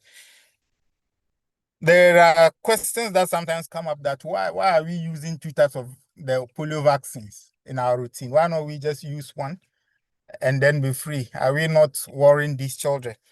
I must say that each of these types of vaccines has its advantages and disadvantages, and what actually it is bringing on board to help us eradicate polio around the globe. So if you take the OPV, for instance, one, it is easy to administer because it comes in a form of a liquid, no need for needles, orally administered, and then we don't need really highly trained personnel to get it done. It is of low cost, enabling large-scale campaigns in resource-limited settings. Typically, the OPV types, the oral type is what we use in campaign to help us bring the disease under control or break transmission of the disease. And these are because of certain properties, how it has been designed, it has been designed, and what it confers to the individual who receives it as a person, and then also the protection it confers to the population as a whole by way of the herd immunity. So we say that the oral polio vaccine induces strong intestinal mucosal immunity. And by inducing this strong immunity, the children that the vaccine is administered to shed the an attenuated form of the virus from the vaccine.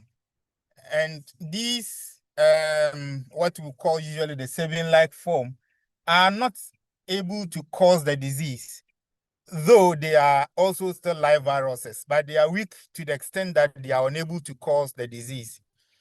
But as it is being shared in the population, some way, somehow, unfortunately, in very filthy environment, children who play in this soil may ingest these products from the children that are already vaccinated through their fecal matter, sorry to say.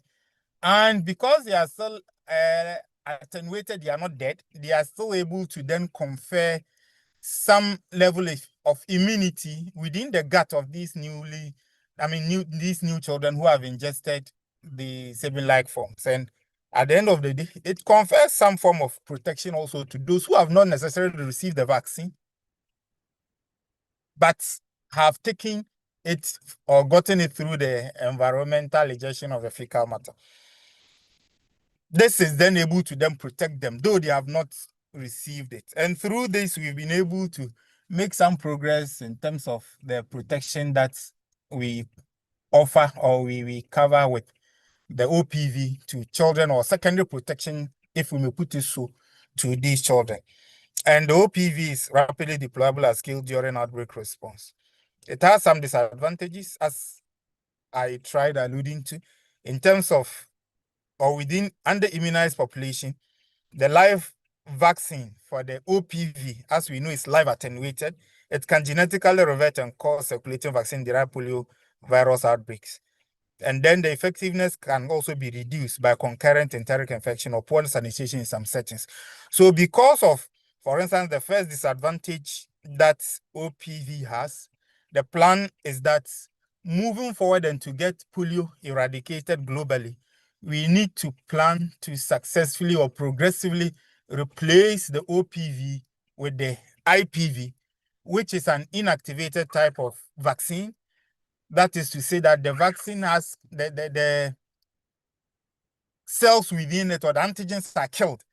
And so they do not possess the ability to revert genetically and cause circulating vaccine-derived polio virus outbreaks. So on this slide, we also tried capturing some of the advantages of the IPV and the disadvantages it confers. So to tell us that both OPV and IPV are very important in our setting, OPV use alone, for instance, has been able to help us reduce about 99% of the polio outbreaks globally. Now it is left with just about 1% that we are dealing with, and they are mainly in the form of the circulating vaccine-derived polio virus types that we are now having. So with increased coverage of IPV, the plan is that then we'll also be phasing out the use of the OPV, and the IPV will then take over to confer the total or absolute immunity to this our target population. I've already mentioned that polio has been earmarked for eradication, and the goal is that we want to stop transmission of all wild polio virus types and end the outbreak of circulating vaccine types. So if in 2015 to 2016, SAGE recommended that at least countries introduce one and increase it to 2 with time of IPV in the routine schedule. And for us as a country, we are currently doing the IPV at 14 weeks, that is at 3 months, and then at 7 months, respectively, for the doses 1 and 2. And by way of the strategy that it is, we are looking at a phasization of all the remaining OPV types and eventual transition to IPV only with time. There is another type of the vaccine we call the novel OPV type 2, which usually we use during outbreaks, and Ghana has had about 2 experiences so far. The first in 2022, and the second or the last in the 2024 outbreak response. The novel OPV type has been developed for it to be more genetically stable, so that the tendency for the OPV types to be able to revert and genetically and start causing the vaccine derived polio virus type 2 is minimized, if not eliminated. And so you may be hearing that during campaigns, we usually will use the NOPV too. What is expected of us when we hear of a polio event or polio outbreaks? An outbreak is generally defined to be that when the wild polio virus type or the circulating vaccine derived polio virus types are identified or isolated with evidence of local transmission in an area that has been free for 12 months or more. So if within a geographic area, we do not know of any existing wild polio virus type or the CVDPV, and then it is picked within that environment with evidence of local transmission, then we say there is an outbreak. And then an event is when we detect either the VDPV or the circulating VDPV with no evidence of local transmission in an area that has been free for 12 months or more. And the standard is that whenever we say that we have confirmed any polio outbreak, then there must be an immediate response. This immediate response involves investigation within 24 hours of confirmation, then assessing risk of spread of the disease within 72 hours, and declare it as a national public health emergency within the 7 days period. And immunization is always required when there is a confirmed outbreak, and is highly recommended for high risk events. And the high risk events usually involve either importation, where the population immunity is low, or there are major surveillance gaps, etc. The framework that is currently being used, that there are 4 pillars to polio outbreak response. 1, there must be a robust surveillance that is capable of detecting the virus before it finds another child. Then the vaccination is very, very key, which is aimed at stopping transmission promptly with high coverage targets. Then also ensuring that we build community trust and demand through communication, and then align every level and partner participation through coordination. But for generally eradication, we need to combine these responses to ensure that we are able to make a headway. This is because for some of the interventions, we heighten them during outbreaks or when there is a high level polio event that has been identified. But for polio eradication, we do not have to be waiting only to get these interventions or responses mounted for outbreaks. It is very, very important that we also ensure that our routine immunization is robust enough to offer population immunity high enough to protect our children against even getting the disease.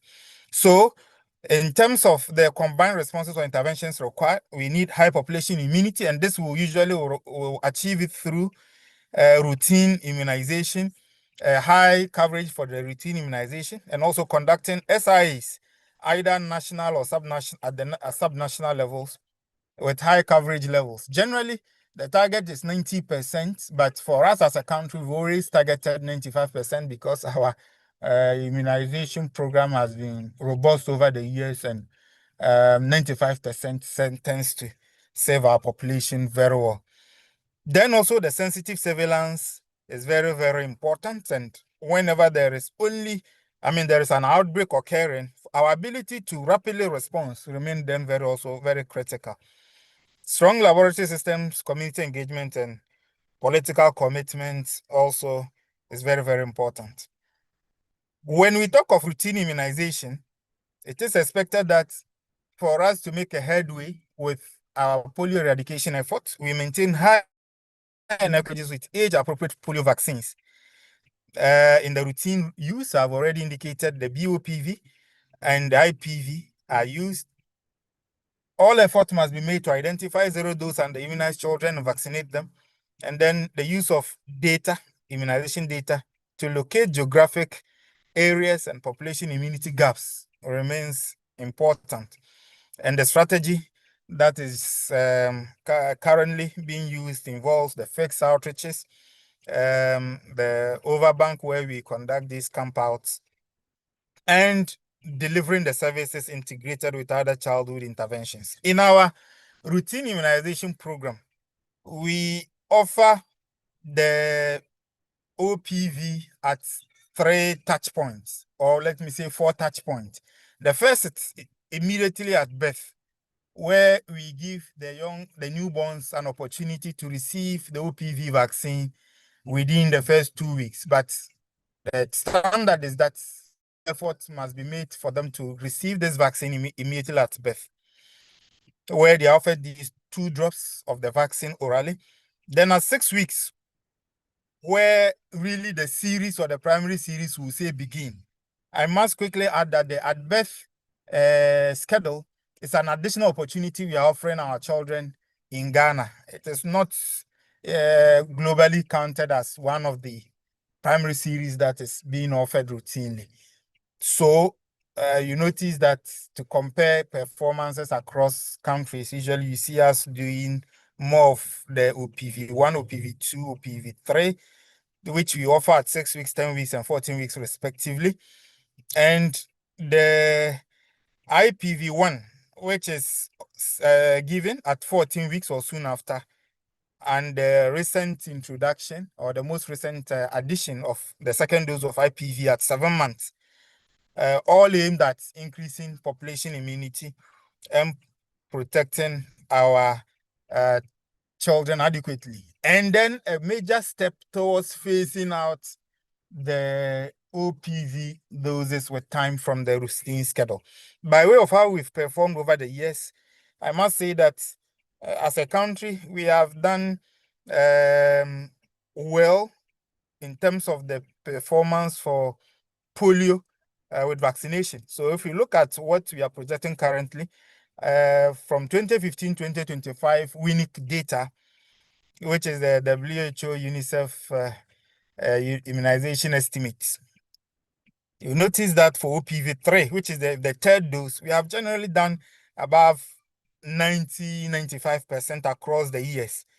And even with IPV that we started in 2018, you notice that from about 55% in 2018, we have actually shot up to almost 93 in 2025, whilst IPV remains at 70% by way of the WINIC data.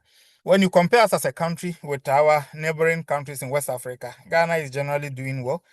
IPv1 coverage remains or is at 97% per the WINIC data as at last year. And for IPv2 that we just started, we are doing about 70. And when you compare it to other countries, it's something that we are happy about, but we need sustained effort to be able to ensure that the IPv2 we've started also catches up with the IPv1 so that we can comfortably also start thinking of the switching or the gradual removal or cessation of the oral polio vaccine types when globally the indicators point in that direction. For our routine data, though most regions and districts, we say that performance looks good, but we still have areas that are moderately and low performing, which are doing below 80%. Districts somewhere in Upper West, you still see us random areas, we still see that we are having under immunized or under immunization ongoing. In Volta region, by way of the administrative data, we are still concerned. And then in Western North, we still have pockets of yellow performances, which I'm saying that it means that we are doing below 80%, which is quite worrying. But the green districts or those in the districts in green are those that are doing above 80%. And if you are doing above 100%, we become suspicious of what you are doing in terms of your data you are churning out, and so we color you gray. In terms of the SIAs, it is aimed at rapidly increasing immunity among children at risk of transmission. The campaign strategies we usually use involve the house-to-house, school, market, and worship centers. The type of the polio vaccine use usually depends on the type of outbreak, but as I said, as a country, we have been using the NOPV2 in the last two responses that we mounted. Micro planning, very, very important to define target population settlements and teams. And then the use of the independent monitoring and rapid corrective actions to address missed children remains critical. Quality of immunization or SIAs is very, very important. And so the repeated campaigns cannot, or we do not say that they are substitute for strong routine immunization. Why? Because when the children are really protected routinely, then the virus may be circulating, but it can't pick them and bring them down with the disease. We use usually a four-step vaccination strategy in terms of the outbreak responses. Usually whenever an outbreak is confirmed, then there is a need for a rapid response phase of the immunization campaign. And this should be done or conducted within 14 days from the day that we get a PCR confirmation of the disease. And it is usually located around the isolation site, region, or geographic area, usually targeting about 100 to 200,000 children. Not so large targets that the rapid response phase or the rapid response strategy seeks to do. And it aims at rapidly containing the spread of the virus where it has been identified or confirmed. Then preparation is made so that within 28 days, we are able to mount a supplemental immunization activity for the phase 1, which generally will target 90% coverage. And I said as a country, usually our target is 95%. And when this is successfully conducted, then the third step will be that within 42 to 56 days, we should conduct the second round of the SIA. That will now also be looking at a wider geographic area based on the risk assessment that is conducted. And therefore, the target population will increase more than what we observed in the phase 1 or during the rapid response phase. So SIA 1 and 2 usually may have they have the same target population, and the minimum round for the vaccination response that is expected to be conducted to bring transmission under control, to break transmission, is 2, which is the round 2 and 3. But to get the 4 steps or the 4 phases conducted is the best standard. We usually will end up the responses, outbreak responses, with a mop-up where we will look at the data for both the SIA 1 and 2 rounds, identify and immunize population or district or geographic areas, and then conduct targeted vaccination for them, for those within those geographic enclave. And this usually should be done within 21 days after the phase 3 is conducted. The choice of the vaccine, as I said, depends on the type of outbreak reported. And we are very critical about high quality campaigns. And the high quality campaigns involves or entails high coverages above 90%, but confirmed by independent monitoring, house to house delivery, proving to reach most of the children. Quality micro planning should be done down to the community level, and then our intra and post campaign monitoring should be on top, because we don't want to rely only on administrative council alone. And conducting a mop-up round for any areas that fall short or that are under-immunized also remains very, very important. On this slide, we try to show the lot quality assurance results for our last outbreak response that occurred in Koforidia, where we isolated an environmental isolate of polio in one of the environmental surveillance sites. A nationwide campaign was conducted, and administrative coverage for both round 1 and 2 were above 100%. And so we had to conduct also the lot quality assurance to identify areas that really we were able to reach, because based on the administrative coverage alone, you will have said, oh, we are good to go. And when indeed the round 1 and 2 lot quality assurance surveys were conducted, areas that you see on the map as indicating red were actually picked up to have performed very poorly or poor performance for the SIAs. And so we had to identify them using certain criteria, about 13 of them for both rounds 1 and 2. And I mean, about 13 districts. We had to then conduct the mop-up in those districts. And at the end of the day, at least we were able to bring down the under performing districts to 2 districts at the end of the day. There are certain special considerations during these outbreak responses, vaccination responses. That is, we making conscious effort to reach special and hard to reach populations, which include the nomads, the migrant population, and border communities, because whenever there are such border communities, by the time you realize, either districts or countries tend to overlook them. And for the disease, it will not leave them just because of geographic boundaries. So we need to ensure that they are well covered. We make use of community and religious leaders to address hesitancy and try to track every missed child by name or revisit before the round closes. In terms of risk communication and community engagement, we need to build trust before, during, and after the campaign. Use clear messages, addressing vaccine concern and misinformation, then listen to communities and adapt delivery strategies. Community acceptance is a key surveillance and outbreak response asset. I've already hinted to this cross-border mobile population coordination, which remains very important, because sometimes when an outbreak occurs, because of the rapid population movement across borders, if conscious efforts and we are not very intentional about addressing such populations around the borders, then they tend to be left, and the outbreak then tends to spread very rapidly across these borders, and by the time you realize, across the country.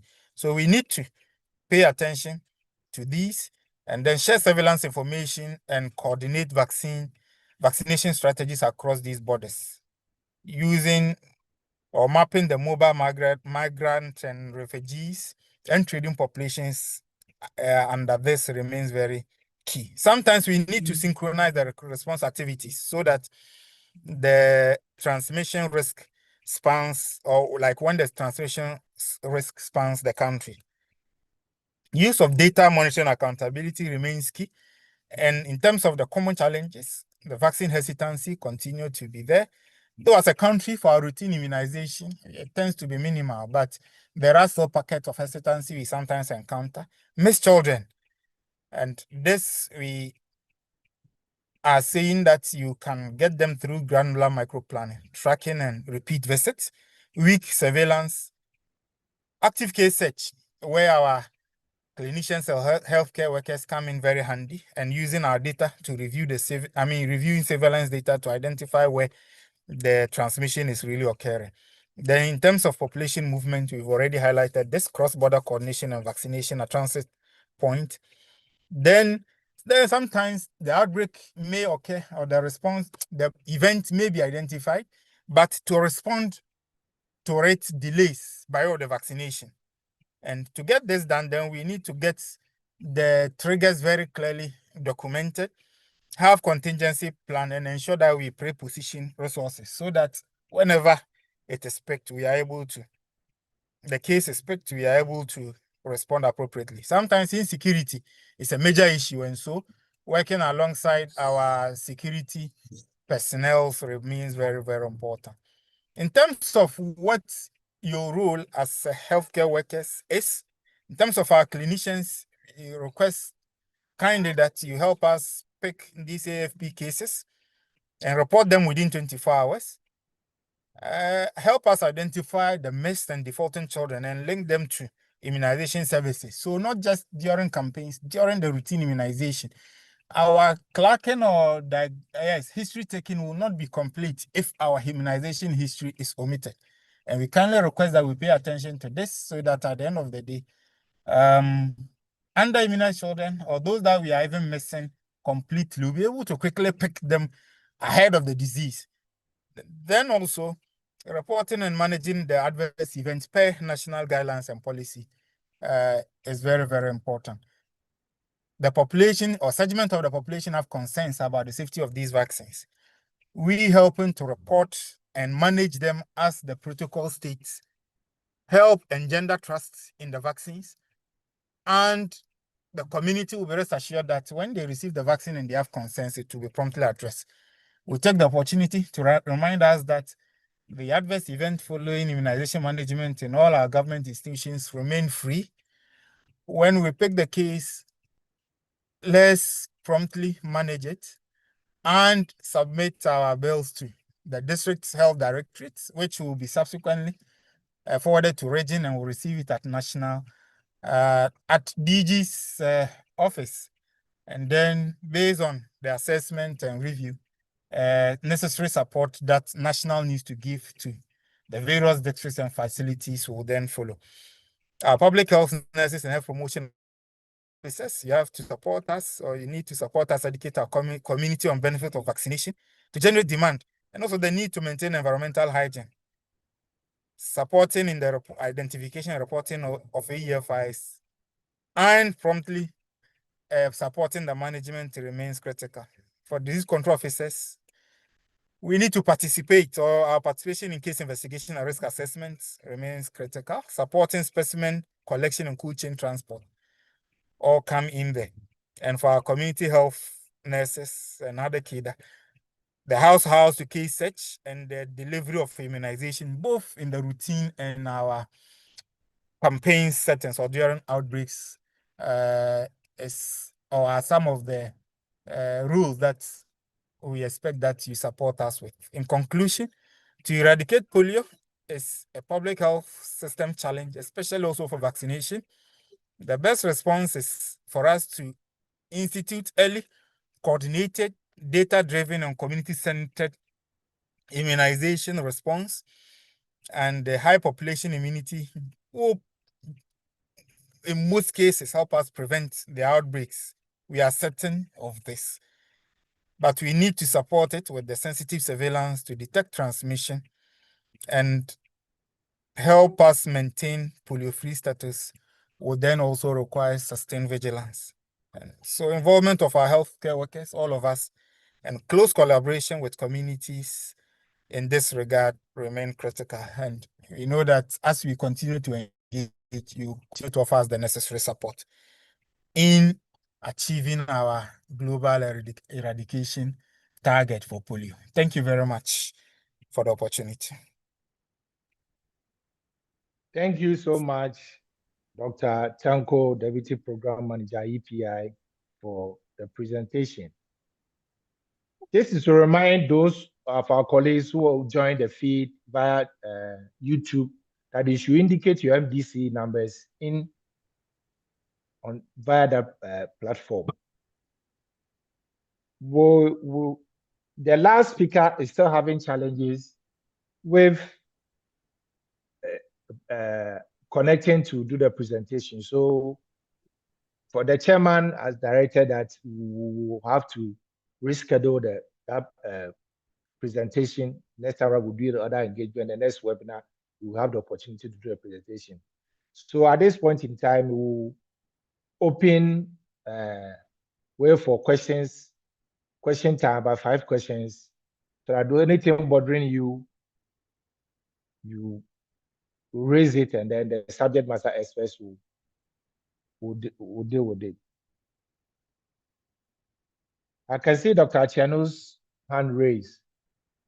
Director, if you can come in.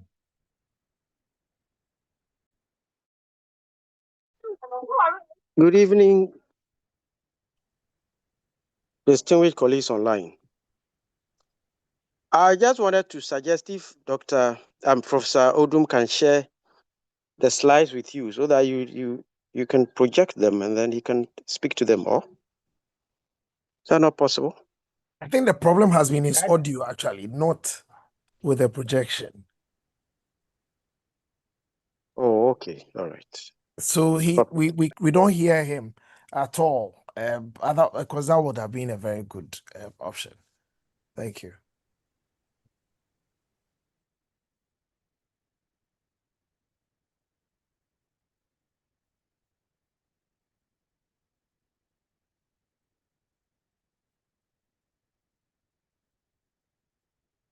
Okay, so is there anybody with any issue? You can unmute yourself and then speak up, please. Yeah, Mr. KK, I have a couple of questions in the question and answer. If you could kindly consider that, since you said you are only allowing 5 questions. Thank you and over. Thank you. Sure, they will respond to that on the chat box. So we'll work on that. Dr. Tanko, and then I think there are 2 questions for Dr. Tanko. So they'll respond to that, please.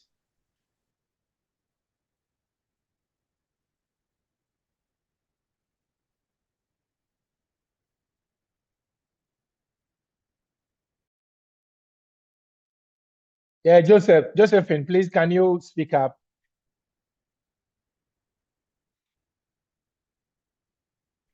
Hello, I'm Dr. Joseph Mensa. Please, you asked that we should put our PIN there. I used my PIN when I was registering. So why are you asking for it again? Please, the issue is those who are joining via YouTube. That is what we said they should put their PIN there. It's not those who register. Okay. Yes, please. Okay. Yes, Thank you. Thank you.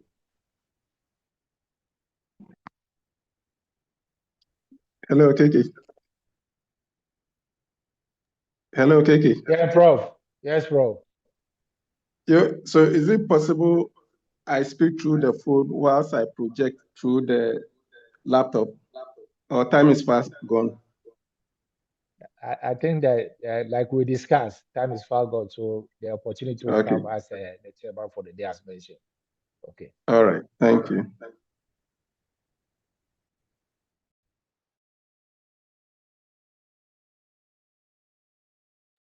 Okay, so if there are no questions again, I'll call in the chairman for the day, Dr. Alayi, to give his closing remarks.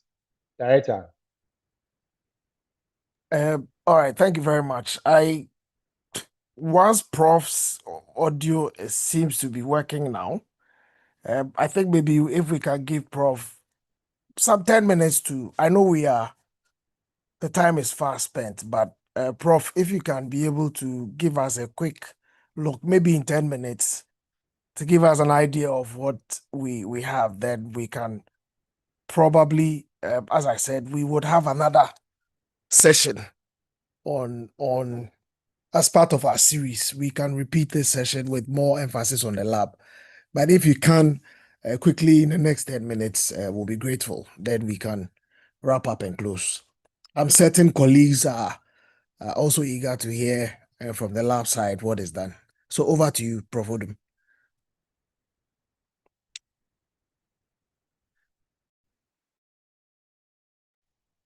Thank you, Dr. Lai. Let me share my slide.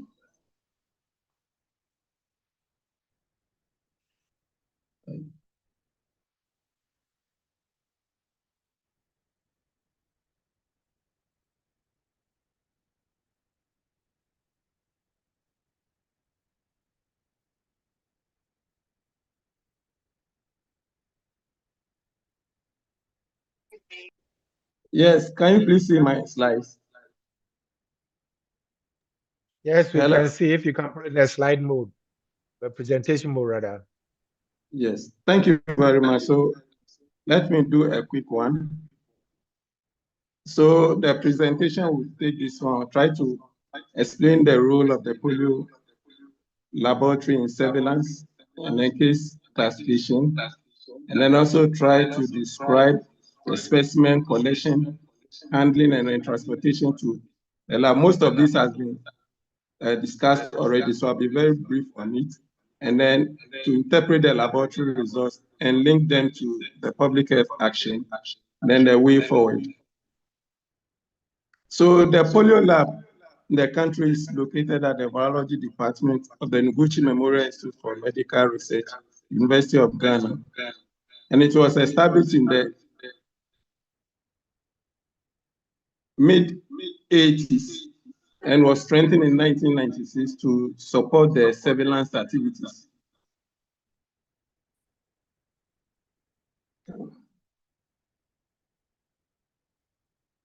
Sorry, I'm lost somewhere.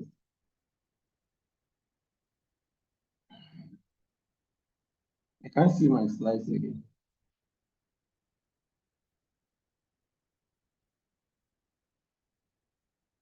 What did I do?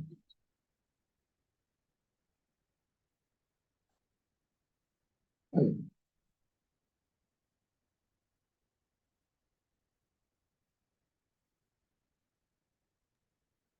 Prof, any challenge? Yeah, the slides have disappeared. I can't see them on the screen. Or can you see from your end? We can see from here. I can see from where I am now. Okay, okay. So as a national lab, our mandate includes receiving all AFP cases and then EF samples throughout the country, check the condition for sample upon arrival. That is, we look at whether there is desiccation, leakage. We also monitor the temperature, as well as looking at the volume of the sample arriving at the lab.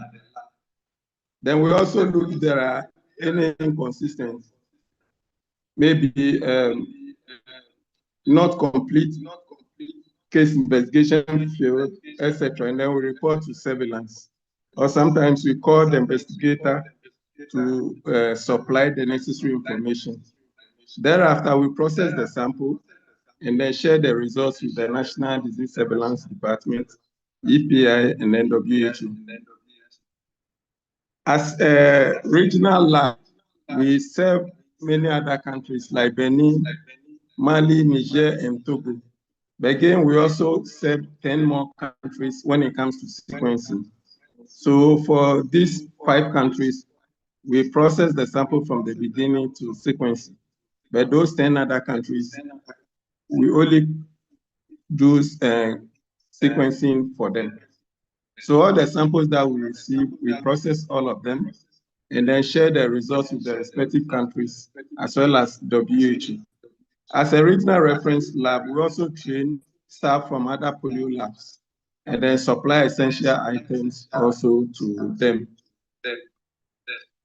So as the other speakers have said, clinical diagnosis of AFP is not specific because once you identify an AFP case and you suspect polio, that is not enough because that alone will not make us know whether the person has wild polio virus or not. And so the only way to do this is through laboratory confirmation, and that will classify the case as either wild polio virus, vaccine-derived polio virus, or sabin polio virus. Even so, you can also, the lab will also let you know which serotype you are dealing with, whether serotype 1, 2, or 3. So the laboratory now becomes the gold standard for polio eradication certification because we cannot certify the word polio-free without the lab confirmation. So in effect, we are saying no lab, no proof of interruption of transmission. And then for clinical AFP cases, as it has been said before, 2 adequate stool specimens are needed. Why stool specimen? Because cerebrospinal fluid, you can also test for polio in it. You can also test for polio in blood. But all these specimens, by the time the patient shows symptoms, and then you pick the sample, your chances of getting the polio virus will be very, very slim. So the ideal specimen for polio testing is stool, because the virus will multiply in the gut and it will be shared in the stool for 6 to 8 weeks. So you have high chances of detecting the virus from the stool. So the adequate stool sample we are talking about also becomes the gold standard because we need 2 stool specimens collected 24 to 48 hours apart within 14 days of onset of paralysis, and the size should be about 8 grams, as it has been said already. So once this specimen reaches the lab, then the next thing we have to do is to do virus isolation. So this process describes the diagnostic algorithm. And so when it comes to the sample collection and handling, as the lab testing for polio, there is this standard way of collecting samples. You know, the field people are aware of this, but sometimes because of staff attrition, continuous training is very important so that we all adhere to the same protocol. We need a leak-proof container to collect the sample in. We label the sample because we are collecting 2 samples from a case. So at least we should be able to label them sample 1 and sample 2. In an event that we are shipping more than samples from 1 patient, meaning that we have a lot of samples in the shipment box, we need these samples to be well labeled. You can label the containers with the name of the patient, the date of collection, and then whether it is sample 1 or 2, so that when it gets to the lab, we'll be able to sort this out clearly. If it's samples coming from 1 patient, that is fine. That one, there is no problem. But when you have more samples, we need to label them well. Again, we need to complete the case investigation form. It has already been described the various information that has to go into it. And then you come to packaging, which we need a triple packaging system to package the sample to ensure that whoever is carrying it doesn't get him or herself infected. And then when it comes to shipping, we need to ship the samples with frozen ice packs. The emphasis is on frozen ice packs because if you use conditioned ice packs, the sample will get to the lab warm. But once you use the frozen ice pack, at least it can last for 7 to 2 hours before it gets to the lab. It will keep the temperature between 2 to 8 degrees. This is also very important. And so on that same scale, we are saying that we use the reverse cold chain because we are shipping from the facility to the national. If it's the other way around, it is just the cold chain, but this is reverse cold chain. The moment we break the cold chain, it makes the specimen invalid, which is also very important. So in the lab, what happens in the lab? Once the sample is received in the lab, we check for the condition of the sample, whether AFP samples or environmental samples. They all go through the same scrutiny. We check the temperature upon arrival, we check the size and volume, we check if there's desiccation, and we check if there's leakage. So if you look at the pictures here, the first one is well packaged in the container, but if you look at the down one, you can see some leakages over there, which means that the sample arrived in the lab in bad condition. So we take note of all this and report all these abnormalities to disease surveillance department. And then we move on to do virus isolation. In virus isolation, we use cell lines that are susceptible to the polio virus. So two main cell lines are used. The RD, which is rhabdomyosarcoma cells from human, and then we use the L20B, which is mouse cell line that has been genetically engineered to contain the polio receptor, which is the CD155. So these are the two cell lines that we use. And we prepare two different media. One is the growth medium, the other one is the maintenance medium. The difference between the two is that the growth medium will have more nutrients, which is the thicker bovine serum, as compared to the maintenance medium. So this is what we use for our virus isolation. And there are other equipment that also support the work, like incubators, centrifuges, freezers, and microscope. The microscope is the inverted microscope. So these are other equipment that helps in the processing of the samples. And then in terms of the media too, we have different types, but preferably for polio, we use the MEM, modified essential medium. So this is what we use. And then we also add sodium bicarbonate to regulate the pH of the medium, as well as penicillin streptomycin to take care of bacteria to ensure that we don't get contamination during the virus isolation. So when you initially prepare your cell lines, they look pink, as you can see from the flags to the extreme left down there. And then when the cells have utilized the medium, the color of the medium changes to slightly yellow. At that point, you need to either change the medium or passage the cells so that the cells do not die. And so you look at the diagram above, which shows the scientific curve, where you first pass your cells and then they grow, they settle, and then they start growing gradually until they get to the stationary phase where they no longer divide. And if you don't do anything about it, then the cell death sets in. So for the virus isolation, we have two different algorithms, one for the AFP, one for ES. When we receive the sample in the lab, we prepare our stool suspension and then inoculate on these two cell lines, the RD and then L20B. Time is not on our side. I would have taken you through the algorithm.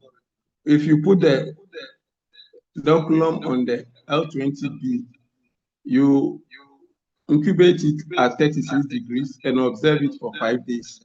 You observe it daily and then look for cytopathic effect. That's the destruction of the cells. So if the cells get destroyed, then it means there is something there which is likely to be polio or non-polio enterovirus. But the two cell lines, the L20B, which is the mouse cell line, is very specific for polio detection. And then the RD, that one can isolate both poliovirus and non-polio enterovirus. So when the virus is growing on the L20B, it gives you an indication that it is likely to be poliovirus. And if it's growing on the RD, it could be either polio or non-polio. So to differentiate between the two, when you put them on both cell lines, and it only shows growth on RD, but not the L20B, that means you are dealing with non-polio enterovirus. But if it also shows growth on the L20B, then it's likely you are dealing with polio. And when you come to the ES algorithm, it is the same as the AFP, except that for the AFP, when you inoculate on your cell line, and after 5 days, it is still negative, you freeze and thaw that flask and then re-inoculate on the same line, which is blind passage. This is not done for years. So that is the only difference when it comes to the virus isolation algorithm. So when you put them on the cell lines, the cells to my left, these are cells without any virus. But when you put the virus on it and it gets infected, it looks like the cells to my right. So you have the same L20B uninfected and then L20B infected. The same thing, the RD looks like this when it's not infected. But when it's infected, this is how it looks like. And so that helps us to know what is happening to the sample. So for the virus isolation, the results that come out from there, first, if the cells are destroyed, then you suspect polio. So at this point, you can only say you suspect polio. You cannot tell whether it's wild polio, whether it's serotype 1 or what. You can only say you suspect polio. So if there is no group, then it means it is negative. And for the virus isolation, you must get your results within 14 days. And that is the indicator. Once it goes beyond 14 days, then it means we are missing the lab indicator for the virus isolation. So at the end of the day, if it turns out to be positive, then now you have to move it to the PCR lab for intratypic differentiation to be done. So for the intratypic differentiation, which is the PCR, that is where the assay can tell you whether you are dealing with wild poliovirus, vaccine-derived poliovirus, or the saving poliovirus. It also tells you the serotype you are dealing with, whether it's type 1 wild, 2 or 3, vaccine-derived, etc. So there too, you have 7 days turnaround time to be able to get your results. If it goes beyond that, again, you are missing the indicator over there. And the type of PCR here that we do is the real-time PCR. So it's not just the primaries, but you also have proofs, which helps you to see the results real-time before even the process ends. So the graph you see down here shows when the process is ongoing and you are seeing the results on the screen, and it will continue until the end of the PCR process. So you see the results real time, and you are able to see whether you are dealing with wild poliovirus, vaccine-derived poliovirus, or saving poliovirus. If the results turn out to be wild or vaccine-derived poliovirus, then you have to move it for sequencing. If it is saving, then you don't need to sequence. So for genomic sequencing, this is also what we do. It helps us to track the linkage and the transmission chains. So if you look at the polio genome, which has about 7,500 nucleotides, we do not normally sequence the whole genome. We only sequence the VP1 region. So if you look at the diagram, the red labels, the one labeled VP1, that is the area we sequence. And the nucleotides there, it's about 900. For type 1, it is 906. Type 2, it is 903. And type 3, it is 900 nucleotides. This gene or region helps you to know whether you are dealing with serotype 1, 2, or 3. It also helps you to know that you are dealing with poliovirus, and then as well as the genome. So that's the important gene in the whole genome where we target for our sequencing. Unless for other reasons, that will sequence the whole genome. But now for the diagnosis and then classification, we only sequence the BP1 region. Of course, the 3D areas will now tell you when there is recombination, as well as the 5' non-coding region. So this is the region where we sequence. And then in sequencing, the steps involve first RNA extraction. We will extract the RNA from the isolates that we have, and then we'll proceed to do the first sequencing. Once it is positive, when we do the first sequencing, here it is conventional PCR, not rare type. So you need to visualize your results by gel electrophoresis. So you do your gel electrophoresis, and if it is positive, then you clean your PCR product. You clean it and then now perform the sequencing reaction. Once you do that, again, you need to purify it. And then after purifying it, now you load it onto the sequencer, the sequencer. So depending on the type of sequencer you are using, you follow the protocol and then you load it onto it. And once the results are ready, you view the results, copy it, and take it to your desktop for analysis. And so you analyze, you create your politics, and then be able to know what is exactly happening. For the sequencing, you also have 7 days to produce results. So in all, from virus isolation to sequencing, you need 28 days, 14 days for virus isolation, 7 days for PCR, and another 7 days for sequencing. So you need to produce your final results within 28 days. So the results, once you have wild polio virus, then public health, the implication is that there is an outbreak. One case of wild polio virus means an outbreak. So the action will be immediate outbreak response, whether National Immunization Day or sub-national immunization day, depending on the program, it means action has to be taken. Again, if you finish your sequencing, you know, from PCR, you can get vaccine-derived polio virus. But for you to know whether it is circulating or not, the sequencing results will give you that. So if after sequencing, you find out that you have circulating vaccine-derived polio virus, then the public health implication means that outbreak has occurred in the vaccine, and that also necessitates another campaign. However, if you do your PCR and it is stable, which is the vaccine from the polio virus from the vaccine that we administer to our children, it means you don't do sequencing.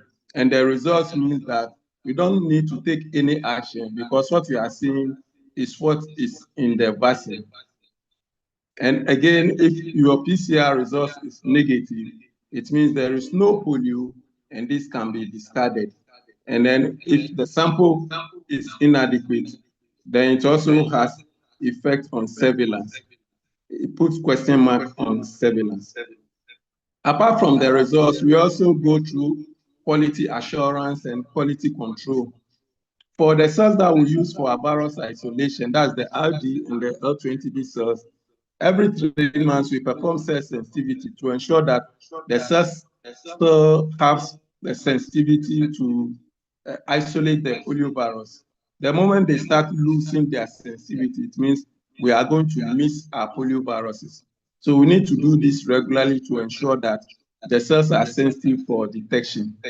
Again, we also go through UQE, that is external quality assurance. We receive some samples of unknown results. We have to test them, send them, and then they will mark and then tell us whether we're able to detect the pathogens in it or not.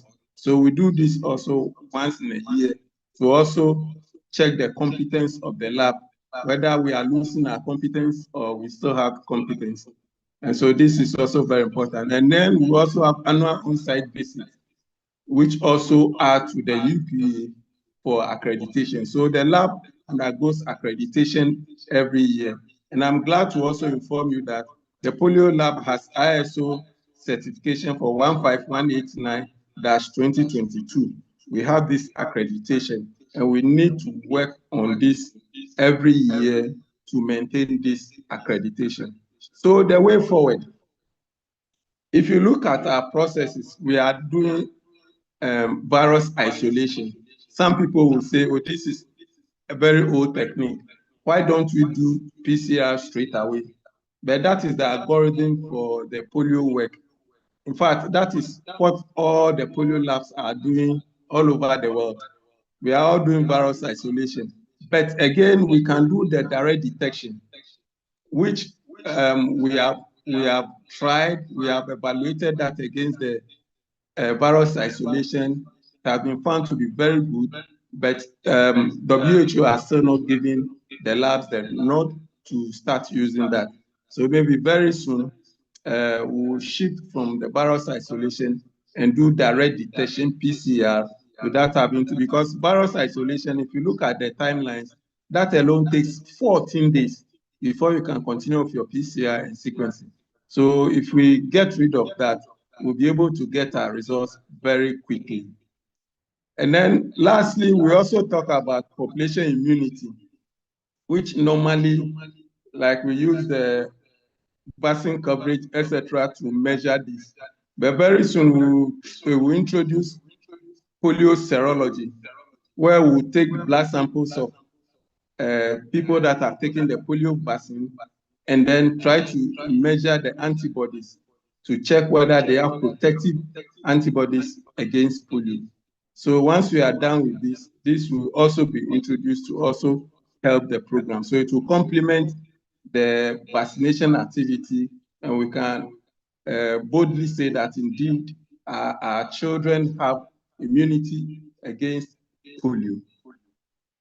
So few key take-home messages: that the lab confirmation is mandatory for polio eradication. And as we have also discussed earlier, stool adequacy is very, very important, because once you're able to collect within the 14 days, then your chances of getting the virus is very high. Cold chain is everything. Once we miss the cold chain, the sample becomes warm, and our chances of detecting the virus will also be very limited. And then timely notification plus good specimen means timely action. So for documentation purposes too, we reject specimen when documentation is not good, especially when we miss the date of onset of paralysis. Then the whole thing becomes meaningless, because if you listen to the presentation on 60-day follow-up, everything is based on date of onset of paralysis. So once we don't know, we can't leak into anything. And so it's likely this sample will be rejected in the lab. And again, if you collect sample after 60 days of onset, again, we don't know what we are looking for, and it's likely this specimen will also be rejected. So, Mr. Chair, I'll end here, and if there are questions, I'm ready to take them. Thank you very much. Thank you very much, Prof. Odum, for your presentation. Unfortunately for the initial challenges, we'll quickly hand over to the chairman to give us the closing remarks, because time is fast spent. Thank you, and over. Director. Yeah, thank you very much, Mr. Champagne. I want to thank us all for making the time to be part of this session. The truth is that we had intended to finish by 5 p.m. and our technical hitches prevented us from doing so. But I've been monitoring both our Zoom platform and also the YouTube platform, and I think we've had well over 700 participants. I saw some senior colleagues on the call as well. Prof. Yorsen, Provost, College of Health Sciences. I think I saw Prof. Erewonulai as well, who is a member of the Polio Expert Committee, Dr. Keo and J, the Program Manager for EPI. We also had on the Global Polio Eradication Initiative Coordinator for Ghana, who is working in the WHO country office as well, on the call. And at some point, I think I also noticed the president of the Pediatric Society of Ghana, the Deputy Director Public Health for the Ashanti region, Dr. Akosia Jima. So I just want to say that it's been a very good program despite the few challenges we've had. And I want to acknowledge these senior colleagues. And for us all who have been on the call, there have been some concerns about CPD points. And for colleagues on YouTube channels, I want to assure you that we're going to work on this and make sure that everybody gets the CPD points. But I don't want us to dwell so much on the CPD points. As much as this is a CPD activity, our intention is to strengthen clinician involvement in public health surveillance in this country. And the participation has been very encouraging. I want to believe that we've learned a thing or two that we didn't know previously. And this is going to influence our actions moving forward. I want to thank our facilitators, Dr. Arthur, Dr. Abdul Tawab, Professor Hammond, Professor Odum, and Dr. Tanko Naziru for the yeoman's job they've done. And as I always say at the end of these sessions, look forward to another presentation or another such webinar from the Disease Surveillance Department, still within the primary objective of strengthening clinician involvement in this. So thank you all very much and enjoy the rest of your evening. Over. Thank you very much, Director, for your closing remarks. I also appreciate your time for giving the opportunity to moderate this webinar. Thank you and over. Have a good evening, please. Thank you. Good evening.